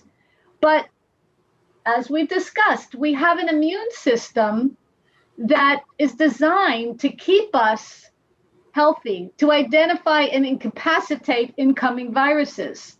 Sometimes, however, when a large number of the same virus come in our direction at the same time, they can get past the guard cells and cause disease. And that's why we wear masks and we keep our distances. They reduce the number of viruses coming at us. And I also want to mention that's one of the reasons why we were so protective of our frontline workers, because they were with people that were producing huge amounts of the virus. They wouldn't have gotten that sick without a huge load of virus. So if you're going from one patient to another, you're getting bombarded with the viruses. And that's why you do things to cut down the viral load. E a NEM traz aqui justamente o que é que carga viral tem a ver com isso, né? O que é que a carga viral pode ter uma parte aí em relação à contração, a você contrair o vírus, né? E aí muitas pessoas acham, né, que se você está exposto, né, a um vírus só, e esse vírus ele entrar justamente aí na sua cavidade nasal, né, e acabar entrando no seu corpo, você adoece. Mas, na verdade, é justamente para isso que o nosso sistema imunológico existe, né? Ele existe para identificar, né, e incapacitar os vírus que estão entrando aí, os vírus invasores que estão entrando no nosso corpo, né? Mas, às vezes, né, porém, com um número muito grande, né, do mesmo vírus vindo em direção a você, ao mesmo tempo, eles podem acabar passando, né, dessas suas células protetoras do seu sistema imunológico, e aí você acaba contraindo a doença, né? Então, é por isso que a gente usa máscara, né? É por isso que a gente mantém aí a distância social, é por isso que é tão importante, né, usar esses fatores aí, porque eles reduzem, né, com eficiência a carga viral que você recebe. A gente falou também que é por isso também que eles se preocupam tanto, né, em proteger o profissional de saúde, né, porque eles estão indo de um paciente para outro, né, que já tem uma carga muito alta do vírus, então eles recebem aí um bombardeio enorme do vírus que pode fazer com que eles adoeçam, né? Então por isso que eles têm tanto cuidado assim em proteger o profissional de saúde. So, of course, washing hands is critical before eating or preparing food, after using the restroom, leaving a public place, blowing your nose, coughing or sneezing, handling your mask, changing a diaper, after caring for a sick person, and after touching animals and pets, to name a few. Outra coisa muito importante também é lavar as mãos, né, com frequência, é algo crítico a se fazer, né? É algo que tem que ser feito com muita importância. Então, lavar as mãos antes de você comer ou de preparar comida, né? Lavar as mãos depois de você usar o banheiro, né? Ou depois de deixar um local público, depois de assoar o nariz, ou de tossir, ou de espirrar. E também lavar as mãos depois de você pegar na sua máscara, né? Seja para lavar, para guardar, enfim. Também depois de trocar fraldas, e também lavar as mãos depois de tomar conta de uma pessoa doente, né? E também depois de tocar em animais, né? Em animais e nos seus pets. E para nomear alguns, né? Existem várias outras razões aí para lavar a mão. Also, avoid close contact. We know that 6 feet apart. Remember that some people without symptoms may be able to spread the virus. So that's why we keep our distance. Outra coisa também é evitar contato próximo, né? Então, 1,5 metro aí de distância. Lembrar também, né, que algumas pessoas que não têm sintomas, elas podem espalhar o vírus também, né? Então, elas podem ser assintomáticas.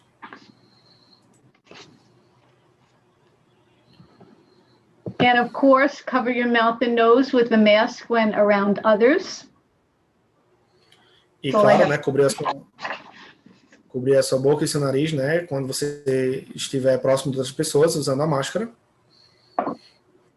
So, engineers from Florida Atlantic University tested how far droplets and aerosol go without a mask when you're coughing or sneezing. We had the Princeton engineers when you're talking, and now the engineers from Florida Atlantic University are going to demonstrate what happens. E aí o que acontece, né, quando você não usa máscara? Alguns engenheiros aí, engenheiros da Florida Atlantic University, eles testaram aí o quão longe, né, essas gotículas vão se você estiver com a máscara e sem a máscara, né? Então a gente já teve aí alguns pesquisadores de Princeton e agora alguns pesquisadores aí da Flórida vão mostrar o que acontece, né, caso você esteja com máscara ou não, quando você expele aí essas gotículas.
Pedro, are you explaining as these words come up?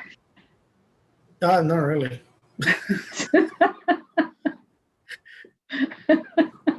How do they know what's happening? I don't know. At first, it was freezing. I don't know what was happening.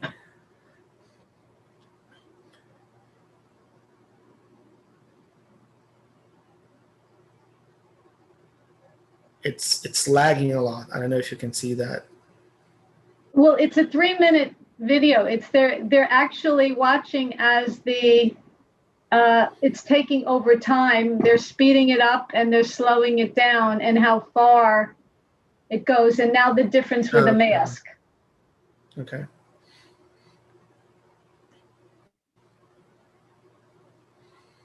But I can explain to them.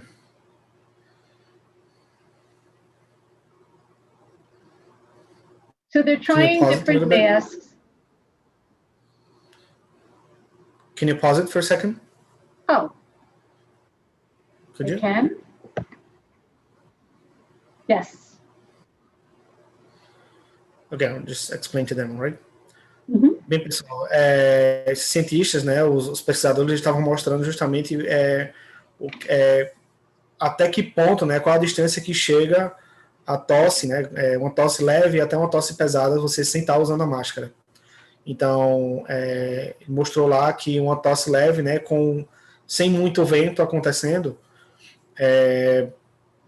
ela cria, né, essas gotículas no ar, né, em até aproximadamente 1 metro, né, de distância. E uma tosse mais forte, ela permeia no ar aí por um pouco mais de tempo, né? E agora eles estão mostrando justamente o que acontece quando você tosse, mas você está usando máscara.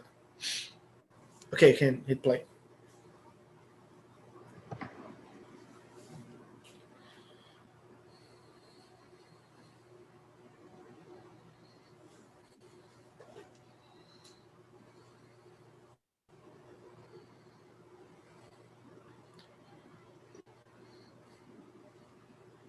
Essa máscara que eles estão mostrando é uma máscara feita em casa, tá?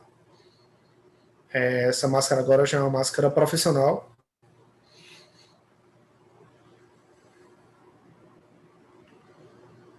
So what they're showing is the mask definitely contains to a smaller area. Uhum. E aí o que acontece é justamente quando você está usando a máscara, né? Com a tosse, as gotículas elas não são projetadas, né, a 1 metro à frente, ou aproximadamente 1 metro à frente. Então ela contém justamente essa distância aí em que as gotículas podem alcançar. Okay, so how do you know which mask to wear to protect yourself and others? I don't know whether you've had this problem, but I have.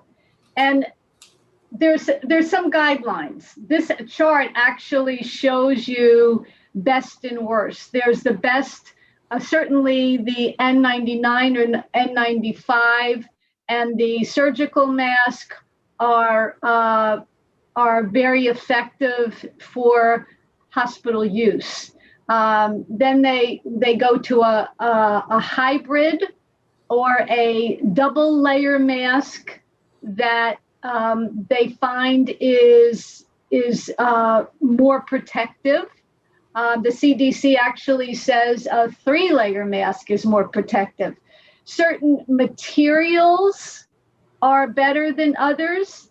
Bandanas were, in a couple of studies I looked at, were the least effective. And I'm not as sure if it's because it's not as closed up as the others, but there is a tightly woven material is important, and the hybrid is oftentimes has a layer of cloth and another layer of a filter kind of level.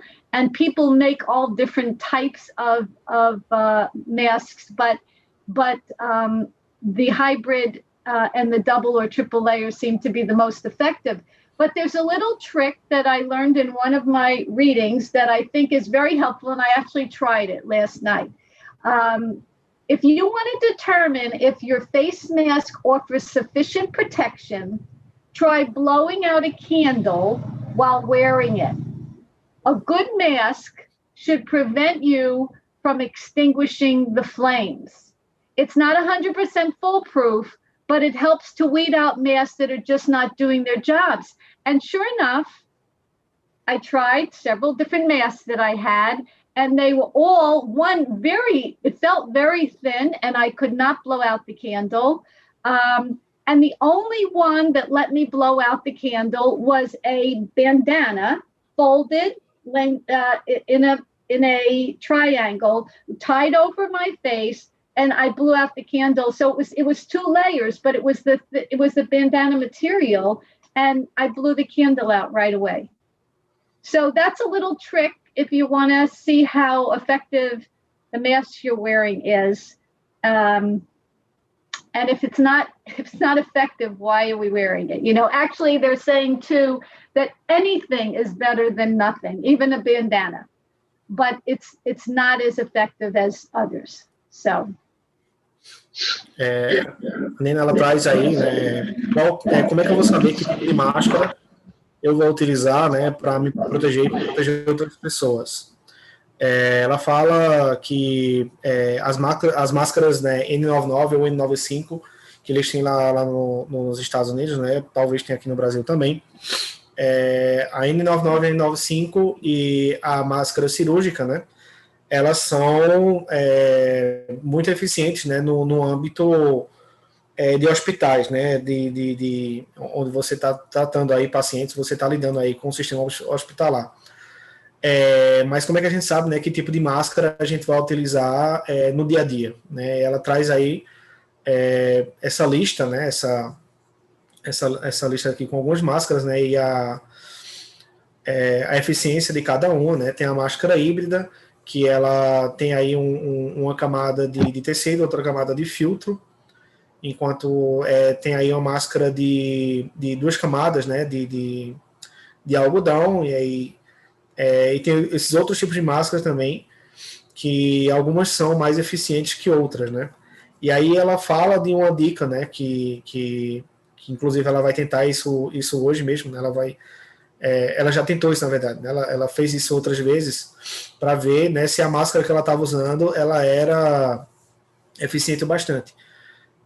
Você tentar soprar uma vela, né? Você tentar apagar as chamas de uma vela usando a sua máscara, né? Então você bota a máscara, você assopra a vela para ver se apaga. Se a vela não apagar enquanto você está usando a máscara, significa que aquela máscara ela é boa bastante para você estar utilizando ela. Já se a vela se apaga, né, quando você assoprou usando a máscara, significa que aquela máscara ela não está muito eficiente no propósito dela. Não é algo que é 100% e totalmente comprovado, tá, para você testar que realmente é uma máscara que vai te proteger contra o vírus, mas é algo para você ter uma noção aí, te ajuda a escolher melhor, né, que tipo de máscara você vai utilizar. Dos testes que ela fez, ela percebeu que a única máscara que ela apagou a vela, que ela conseguiu apagar a vela, foi ela fazendo uma máscara rápida ali com a bandana, né, um cachecol. Ela colocou, né, fez dobrou ela como um triângulo, colocou no rosto e assoprou a vela, e só a bandana, né, enquanto ela usava a bandana, acabou apagando a vela. Então é uma coisa que vocês podem utilizar aí para testar se a sua máscara é eficiente ou não. Okay, and here's one, of course, that is well before we had coronavirus. If you don't have a mask on, if you're in your home, or if you're outdoors and where a mask is not required, you always should be covering your coughs and sneezes. Use tissues away and immediately wash your hands. Isso aqui é uma coisa que a gente já deveria ter cuidado bem, mesmo antes do coronavírus, né? Já era algo que era recomendado fazer. Sempre cobrir, né, enquanto você tossir, enquanto você espirrar, e jogar aí, né, papel usado, né, do que você espirrou, e imediatamente depois lavar suas mãos. Also, it's important to clean and disinfect frequently touched surfaces, tables, doorknobs, light switches, countertops, handles, desks, phones, keyboards, toilets, faucets, and sinks.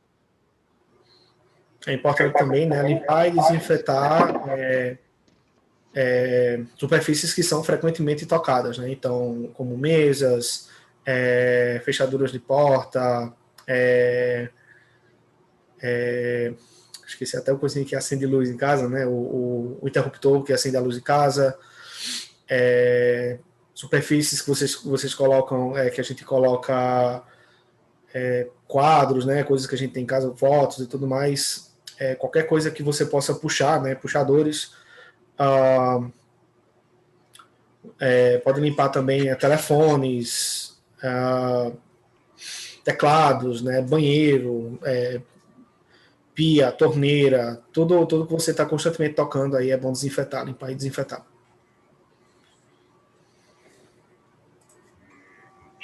Whoops. And certainly monitor your health daily, be alert to symptoms, take your temperature if your systems develop, and follow the CDC guidelines if you do get these symptoms. Monitorar a sua saúde diariamente, né? Então, ficar alerta aos sintomas, ficar medindo sua temperatura, né, diariamente para ver se está tudo bem. E se você sentir que os sintomas estão começando a ficarem mais agravantes, né, você tentar seguir aí as dicas aí posso dizer até da OMS, né, em como lidar, né, com os sintomas se eles estiverem crescendo, se estiverem tomando proporções maiores. And I would be remiss if I didn't mention the mental health issues that occur with coronavirus. It's actually a topic that could be a whole conference in itself. But we know that the disease has caused increased anxiety, tension, stress, fear, heartbreak, grief, depression, and loss all over the world. So what can we do on a daily basis to ease the mental anguish for ourselves and others? Adentrar justamente, né, um assunto que daria até outra conferência completa, né, daria uma apresentação aí completa, né, para falar, tomaria muito tempo, mas é uma coisa muito importante também de se tratar, né, que é justamente a saúde mental em relação ao Covid, né. Então a gente sabe que os impactos do Covid teve, né, foi aumento na nossa ansiedade, na tensão, em estresse, em medo, em depressão, então todas essas coisas aí, né, ao redor do mundo, em praticamente no mundo todo isso aconteceu, né, isso atingiu a gente aí com relação ao nosso emocional também. Então o que é que a gente pode fazer, né, diariamente para dar uma aliviada, né, nas angústias mentais aí, né, de nós mesmos e também de outras pessoas que convivem com a gente. So a psychologist came up with a little chart here and gave some good advice on what we can do to emotionally support ourselves and each other through the pandemic. So we want to separate what we can control and what we can't control. We can't control what other people do. We can't make other people wear masks if we think they should, or control how they respond to the disease. We can't control whether the store has toilet paper or not if you need it. I don't know whether Brazil had as big a rush on toilet paper as the US did, but we had people standing in lines to get toilet paper. So we want to focus on not what other people are doing. We want to stay away from the news over and over again, hearing all the tragedies. We certainly want to be aware, but we don't need to focus on the negative. It's important to have something to get up for every day. You want to have a positive attitude. You want to make connections with friends and families, if not in person, because you can't, on Zoom sessions, on different ways of sharing book ideas or watching movies in your separate locations. It's important to keep the social connection, even though we have to keep a distance. These are unprecedented times. And Dr. Appel said we need to work extra hard to manage our emotions well, expect to have a lot of mixed feelings. That's normal. When things are going crazy, it's normal to have mixed feelings. Naturally, we feel anxiety and maybe waves of panic, particularly when seeing news headlines. Our anxiety is helping us to cope, bond together from physical distance, and slow the spread of the virus. So our anxiety, while uncomfortable, is a good thing right now, because it's helping us to manage the disease. At the same time, we must make every effort to reduce and prevent panic, and create periods when we can be screen-free, away from everything, and calm. Engaging our attention in normal daily activities, to have some kind of a routine that you get up for every day. Seize opportunities to share lightness and humor. Humor is extremely important. Laughter right now is a relief. It's a relief for all of us. And also you can find moments of hope and resilience all around, in spite of all the uncertainty, but you have to look for it. So that's the focus that I'd like you to think about when you're feeling these difficult feelings. You're certainly not alone. A Aninha traz também, né, o que a gente pode fazer, né, para dar esse suporte emocional para nós mesmos e para outras pessoas enquanto a gente passa por essa pandemia, né? E aí ela traz essa imagem aqui que o psicólogo, né, o doutor, ele desenvolveu, em que ele dividiu, né, coisas que a gente não pode controlar, né, e aí por isso eu não presto muita atenção nessas coisas, né, eu deixo para lá de certa maneira, e coisas que você pode controlar, né, e aí eu vou focar nessas coisas ao invés de focar em coisas que eu não posso controlar. Das coisas que eu não posso controlar, né, eu não me preocupar se outras pessoas estão seguindo aí as regras de distância social, a ação de outras pessoas, tentar prever, né, o que é que pode acontecer aí, né, no futuro próximo, no futuro distante, quais são as motivações, né, de outras pessoas em relação ao que está acontecendo com a pandemia e tudo mais. Quanto tempo essa pandemia vai durar, né, se ela vai durar aí meses, ou mais alguns meses, ou mais alguns anos, e como outras pessoas vão reagir, né? A Nan falou também aqui do tanto de papel higiênico que tem na loja, né? Que tem nos supermercados. Ela perguntou se aqui no Brasil foi uma coisa que a gente sofreu também. Eu acho que só em algumas regiões. And about the toilet paper, I think in just a couple of regions we had that issue, but not everywhere. Nan, one thing, believe your computer is about to die. You do? Oh my gosh, you're watching that. It's plugged in. That was actually Carolina. She mentioned it. Oh, thank you, Caroline. You know what? The plug came out. Thank you. I actually sat here because I could Thanks to her. Plug it in. Thank you, Carol. And I'm actually ready to end with this slide about spreading love during these uncertain times, and to remember that we're all fighting our own battles. Some of us are just as better at hiding them than others. So please be kind to one another. Your smile or compliment to someone might simply be the highlight of their day. So, you have to tell them, and then I'll... E aí, para finalizar, né, a Nan, ela fala para a gente espalhar o amor, né, durante esses tempos tão incertos, né. E ela traz essa mensagem aí, que todos nós estamos lutando as nossas próprias batalhas, alguns de nós somos melhores, né, em se esconder do que outras pessoas. Mas, por favor, né, seja bondoso, né, uns com os outros.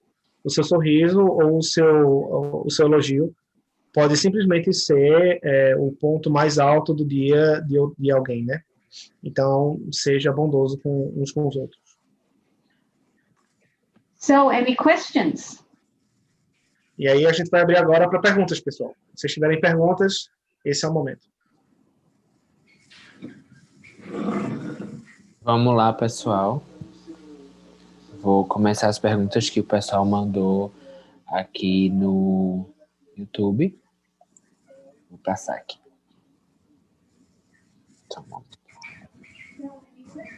A primeira pergunta é: no caso desses pacientes que foram hospitalizados, o governo arcou com os valores, como aqui no Brasil, né? A gente tem o SUS e o SUS arca com esses valores. Por ser um caso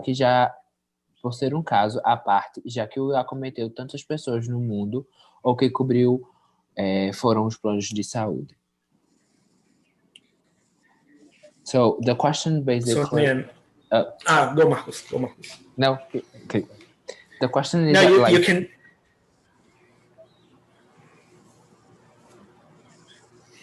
You can go. You can read it. Tu tá podendo ler aí, fica mais fácil de tu passar aí a. Okay, thank you. The question is like they're asking if the patients with the COVID-19, if they are like hospitalized in the hospital, if the government paid for them to stay at the hospital, because here in Brazil we have our health system and it covers all costs that we have when we are in the hospital. So did the patients have to pay? Did the government pay? So in the United States, people have health insurance, and health insurance pays for hospitalization. However, in this particular pandemic, I don't believe that anybody with severe case of COVID was left to die. I think that any hospital in an emergency will take on a patient, but there is a lot of inequities in how people get treated. People with excellent health insurance get the most excellent care. But I can tell you from a clinical standpoint and nursing staff, certainly every nurse wants to provide the best care no matter who the person is. And sometimes, and I believe during this virus, they have put out a lot, the Senate and the Assembly have made extra money available to hospitals, and certainly for testing. I know that testing is generally free, and treatment is definitely done, but it's not, again, it's not as equal as I would love to see it.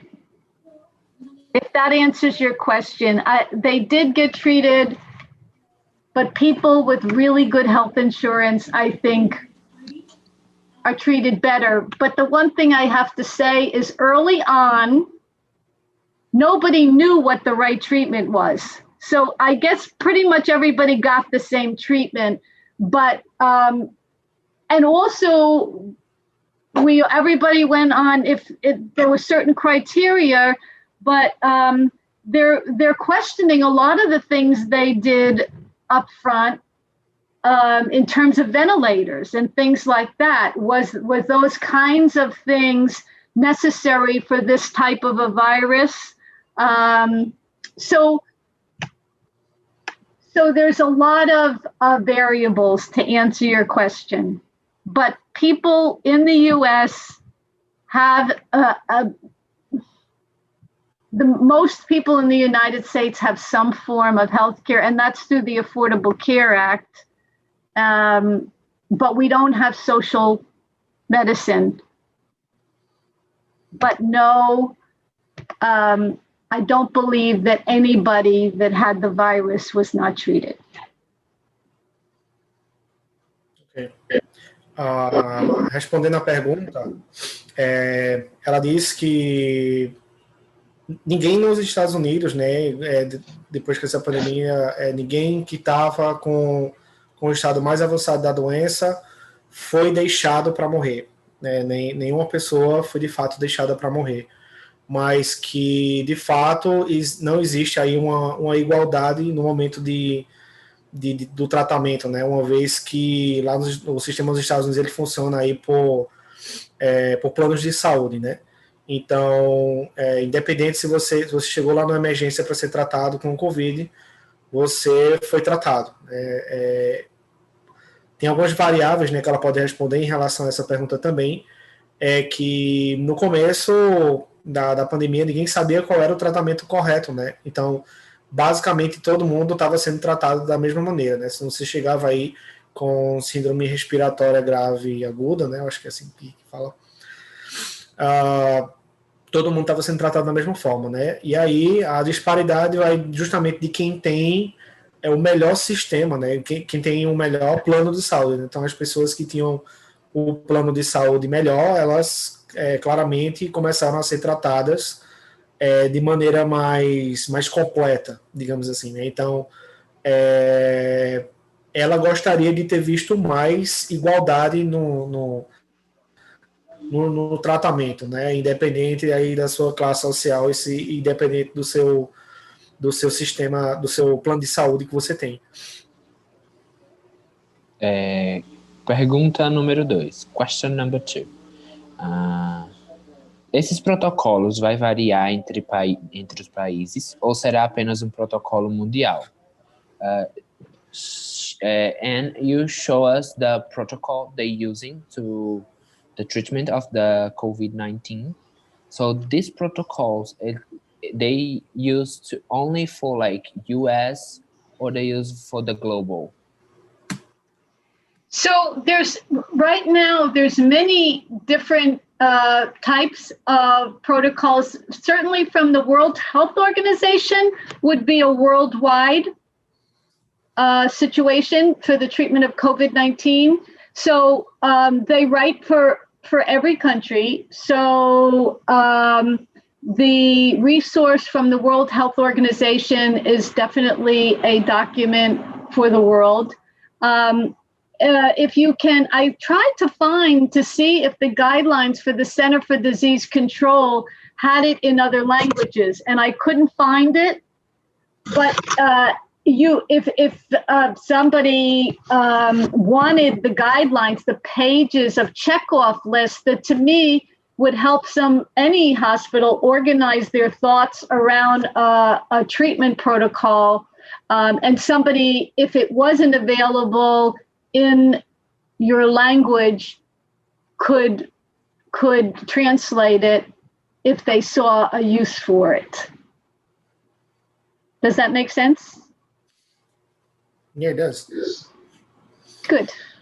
Bem, respondendo a pergunta, ela fala que o protocolo utilizado, né, por enquanto, vem das recomendações da OMS. Então, é uma coisa em relação até os recursos também, né, que são mandados pela OMS, são utilizados aí globalmente, né? Mas ela procurou das recomendações do CDC, do Centro de Controle de Doenças, lá dos Estados Unidos, né? E ela não encontrou, né, o checklist, né, a lista que eles têm lá sobre alguns protocolos seguidos nos Estados Unidos, ela não encontrou em outra língua, só tem em inglês. Então ela acredita aí que provavelmente no futuro, se globalmente, né, internacionalmente, eles verem que pode ser aplicado aí em diferentes países, com certeza eles vão fazer algumas traduções aí para colocar na língua que o país precisa entender, né, do que está acontecendo. Pergunta número 3. Em relação à síndrome causada pelo Covid-19 que está afetando as crianças, como os Estados Unidos está lidando com esse manejo de pediatria.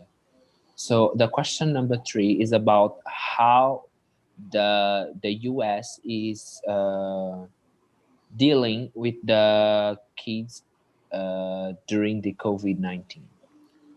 And that specific syndrome, right, that the kids are facing. Yeah.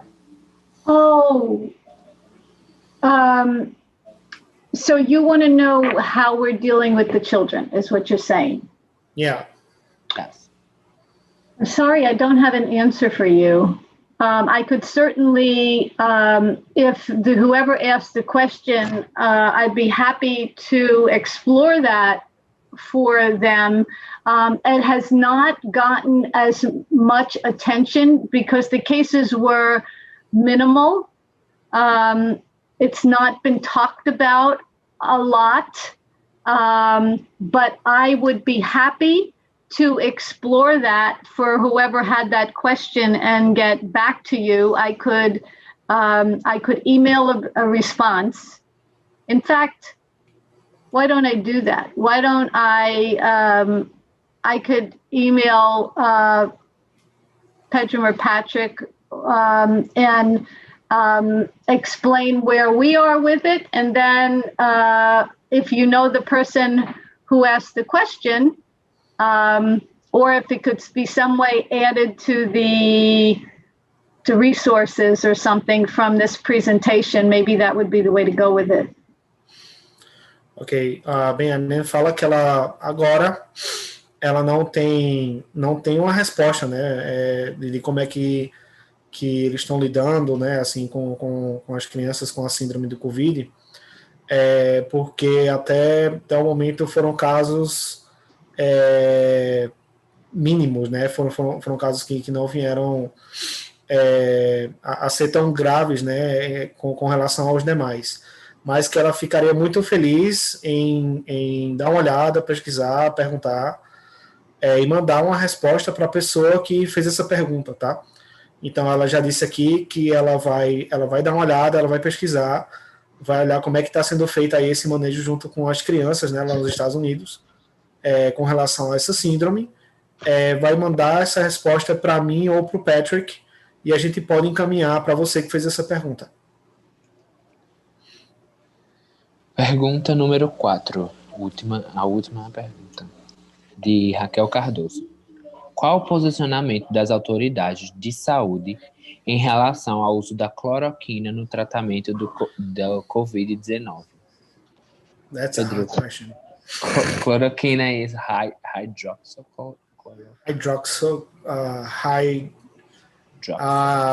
Nan, what's the name of that medicine that's there's a lot of buzz around it, if it was effective or not. Hydroxy. Oh, I know several of them came through. They actually, dexamethasone, the steroid that they gave our president, actually it's used, I think, in brain swelling, usually, has been proven very effective. They're finding that,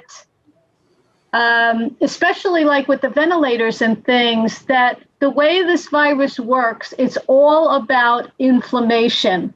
And when there's inflammation, steroids are very effective. There's even been some discussion, and I haven't seen this stopped in the hospitals, that when I talked about ventilators, ventilators are very helpful as a last resort. But they're questioning whether this type of virus required a ventilator because it's inflammation, not fluid buildup in the lungs. That's the issue. And steroids seem to be very effective. I know they do an autoimmune cocktail, and they do dexamethasone, I believe, is what they gave our president. And he responded, he was below 95, I believe. His pulse ox was below 95 when he went into the hospital. He was having shortness of breath, and within less than 3 days of getting the the cocktail, autoimmune cocktail, and the steroid, he felt totally fine. I just remembered the name of the medicine that they were asking here. Is the chloroquine. Do you have any? Did you guys say chloroquine? What did you call? Chloroquine, I guess. Trying to figure it out. Chloroquine.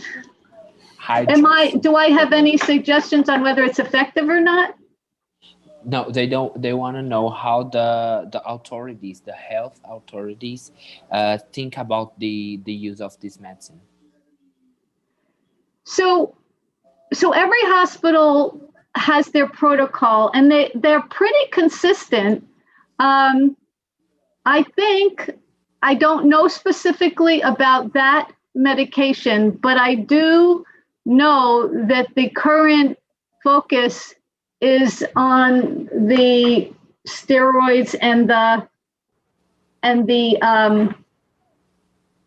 anti-immune, the cocktail. So yeah, I know. I mean, I could also follow up with an answer to that. Specifically on that drug, I don't know where the government stands on that, or individual hospital protocols. But I'd be happy to look it up if that's of interest to you. Yeah, that question is actually because here in Brazil, there's a lot of hype around the chloroquine.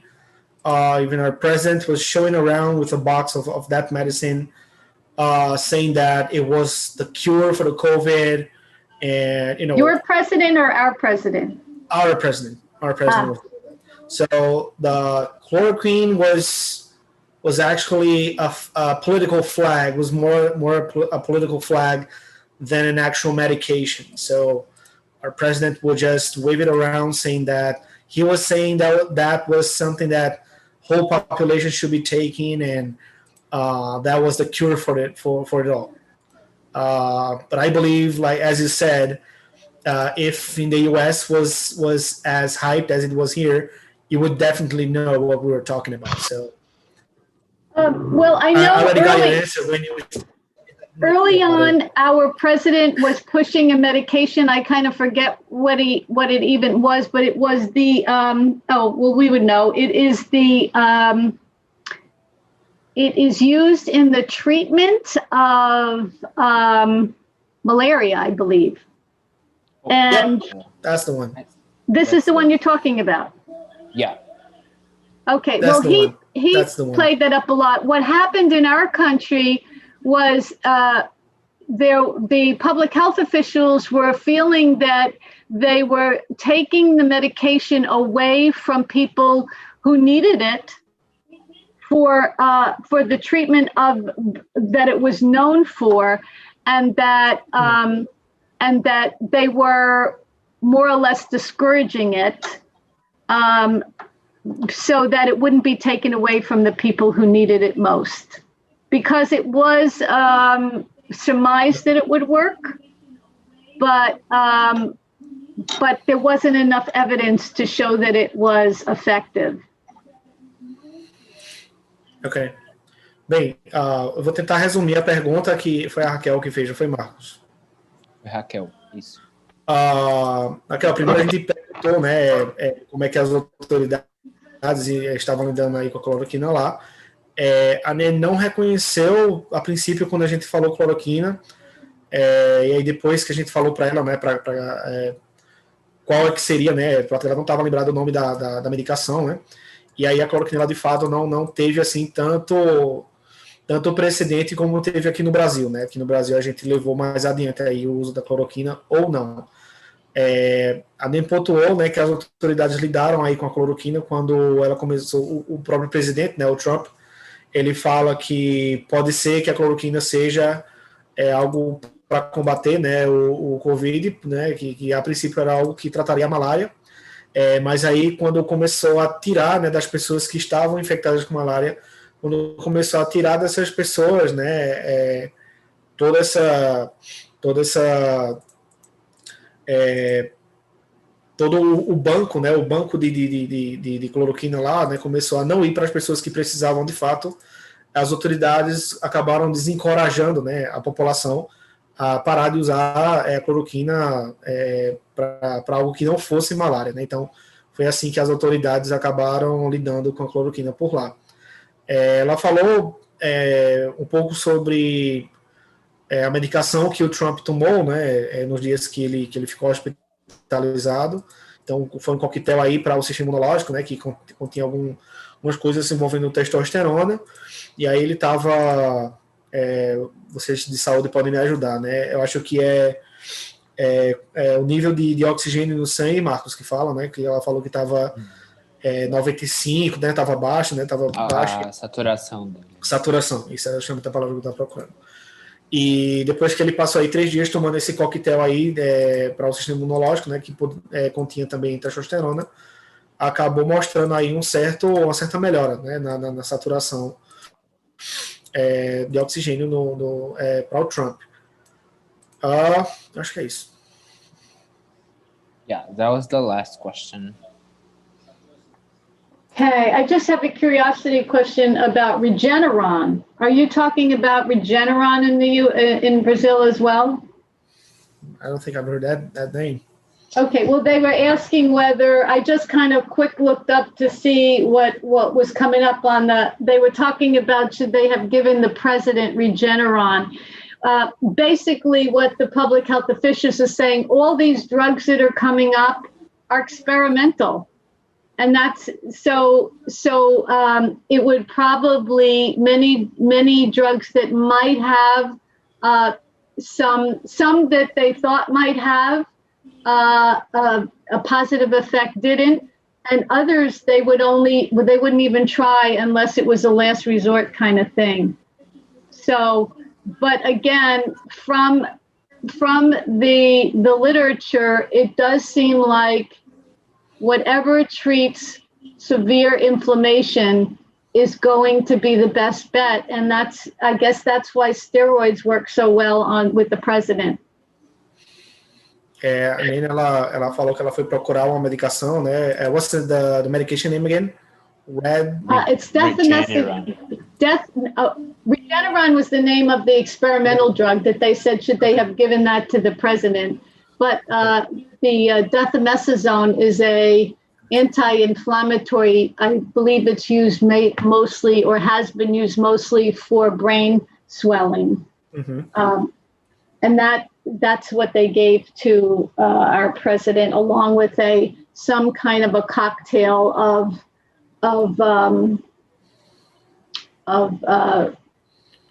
immune booster type. Mm-hmm. Ela fala justamente que assim, todos esses medicamentos que vêm aparecendo, né, eles não podem ser considerados mais do que teste, né, não tem nada comprovado ainda, todos eles vêm aparecendo aí, mas que eles vêm percebendo, né, que o tipo de medicamento que vem se mostrando mais eficiente contra o Covid é qualquer medicamento que tenha um cunho para tratar inflamações, né, inflamações severas. Então, a medicação que foi dada ao presidente Trump, né, enquanto ele estava lá, além do coquetel, né, que tinha os esteroides, né, era essa medicação, né, que poderia servir também para inflamações severas. Então, eles vêm percebendo cada vez mais que é esse tipo de medicação que vem dando certo. Mas nada ainda é 100% comprovado que tem uma medicação que cura o Covid. Oh, this is interesting. What they gave the president was a cocktail of 2 cloned antibodies, one copied from a recovered COVID-19 patient and one from a genetically modified mouse.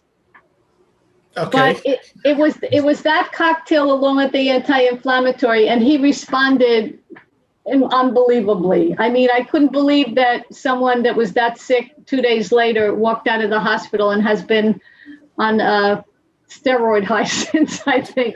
So literally on steroids. A Nina falou que ela deu uma pesquisada agora, né, de qual foi esse coquetel que foi dado para o presidente, E ela falou que esse coquetel foi composto, né, de dois clones, digamos assim, né, did you say they were clones for what? They were cloned from a recovered COVID-19 patient. What was the substance they used? Was it like a molecule? Was it? It's something from their it's something from their blood. It seems like they cloned something. I know they're using like antibodies, something like that. Yes. Ok. E aí eles pegaram, né, utilizaram aí esses anticorpos, né, clones de anticorpos aí de um paciente que foi curado do COVID, e outro anticorpo que foi desenvolvido, foi modificado geneticamente de um rato, né, para tratar justamente o COVID. E aí ela assim, ficou surpresa, né, de que como uma pessoa tão doente como o Trump estava, ele 2, 3 dias depois acabou saindo do hospital, andando, né, de uma maneira bem mais saudável do que de como ele entrou, né? Então esse coquetel aí ele acabou dando muito certo, né, para o Trump. O Trump acabou respondendo muito bem. Gente, Ok? ok. Queremos agradecer imensamente a presença de todos vocês que participaram do nosso primeiro simpósio. Thank you, Anne, for your participation. There was a great opportunity for everybody here. My pleasure, and I look forward to tomorrow night to hear all of your wonderful professors talking about healthcare issues that are important to all of us. A Nena agradece, pessoal, a participação de todos vocês, e ela não vê a hora de participar amanhã para ver o que é que os nossos professores aqui, né, do Brasil têm a falar aí sobre como o nosso sistema de saúde vem lidando aí com o Covid.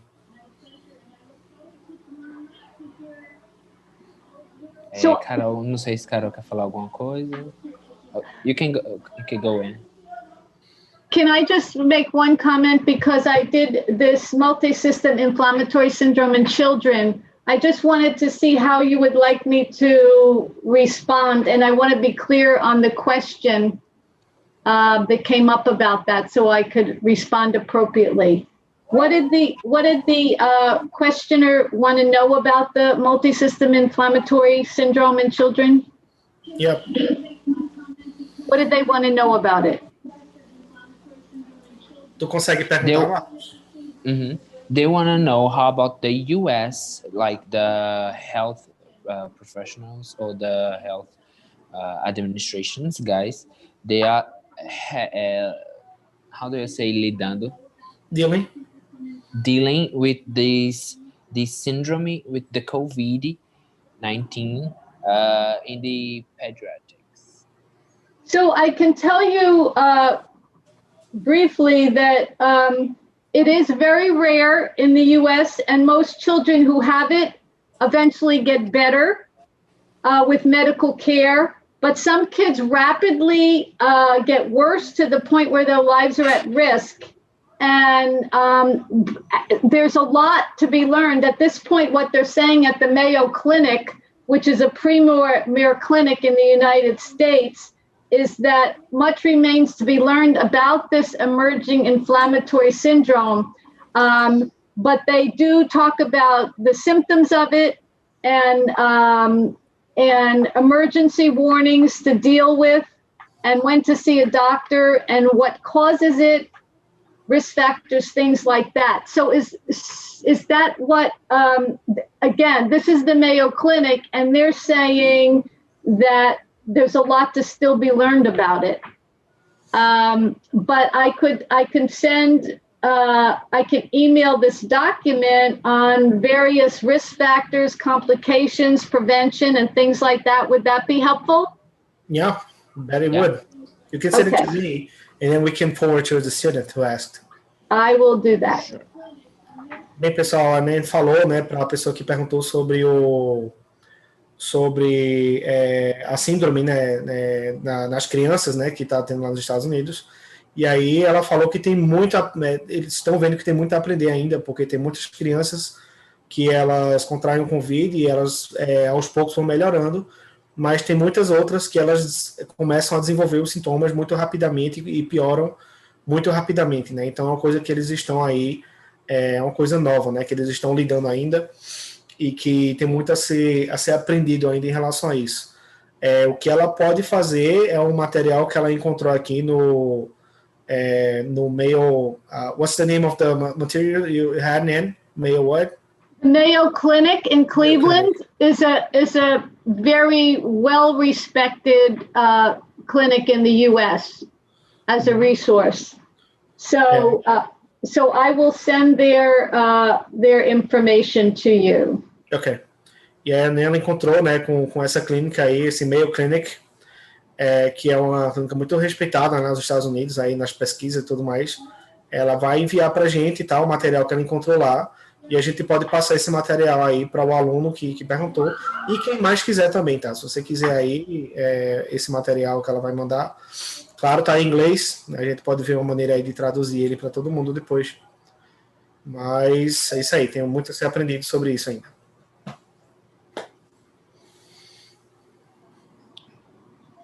Okay. Okay, Nan.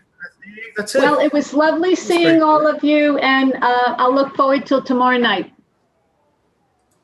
And Patrick, Definitely. I'm going to come in on your Zoom, right, tomorrow night?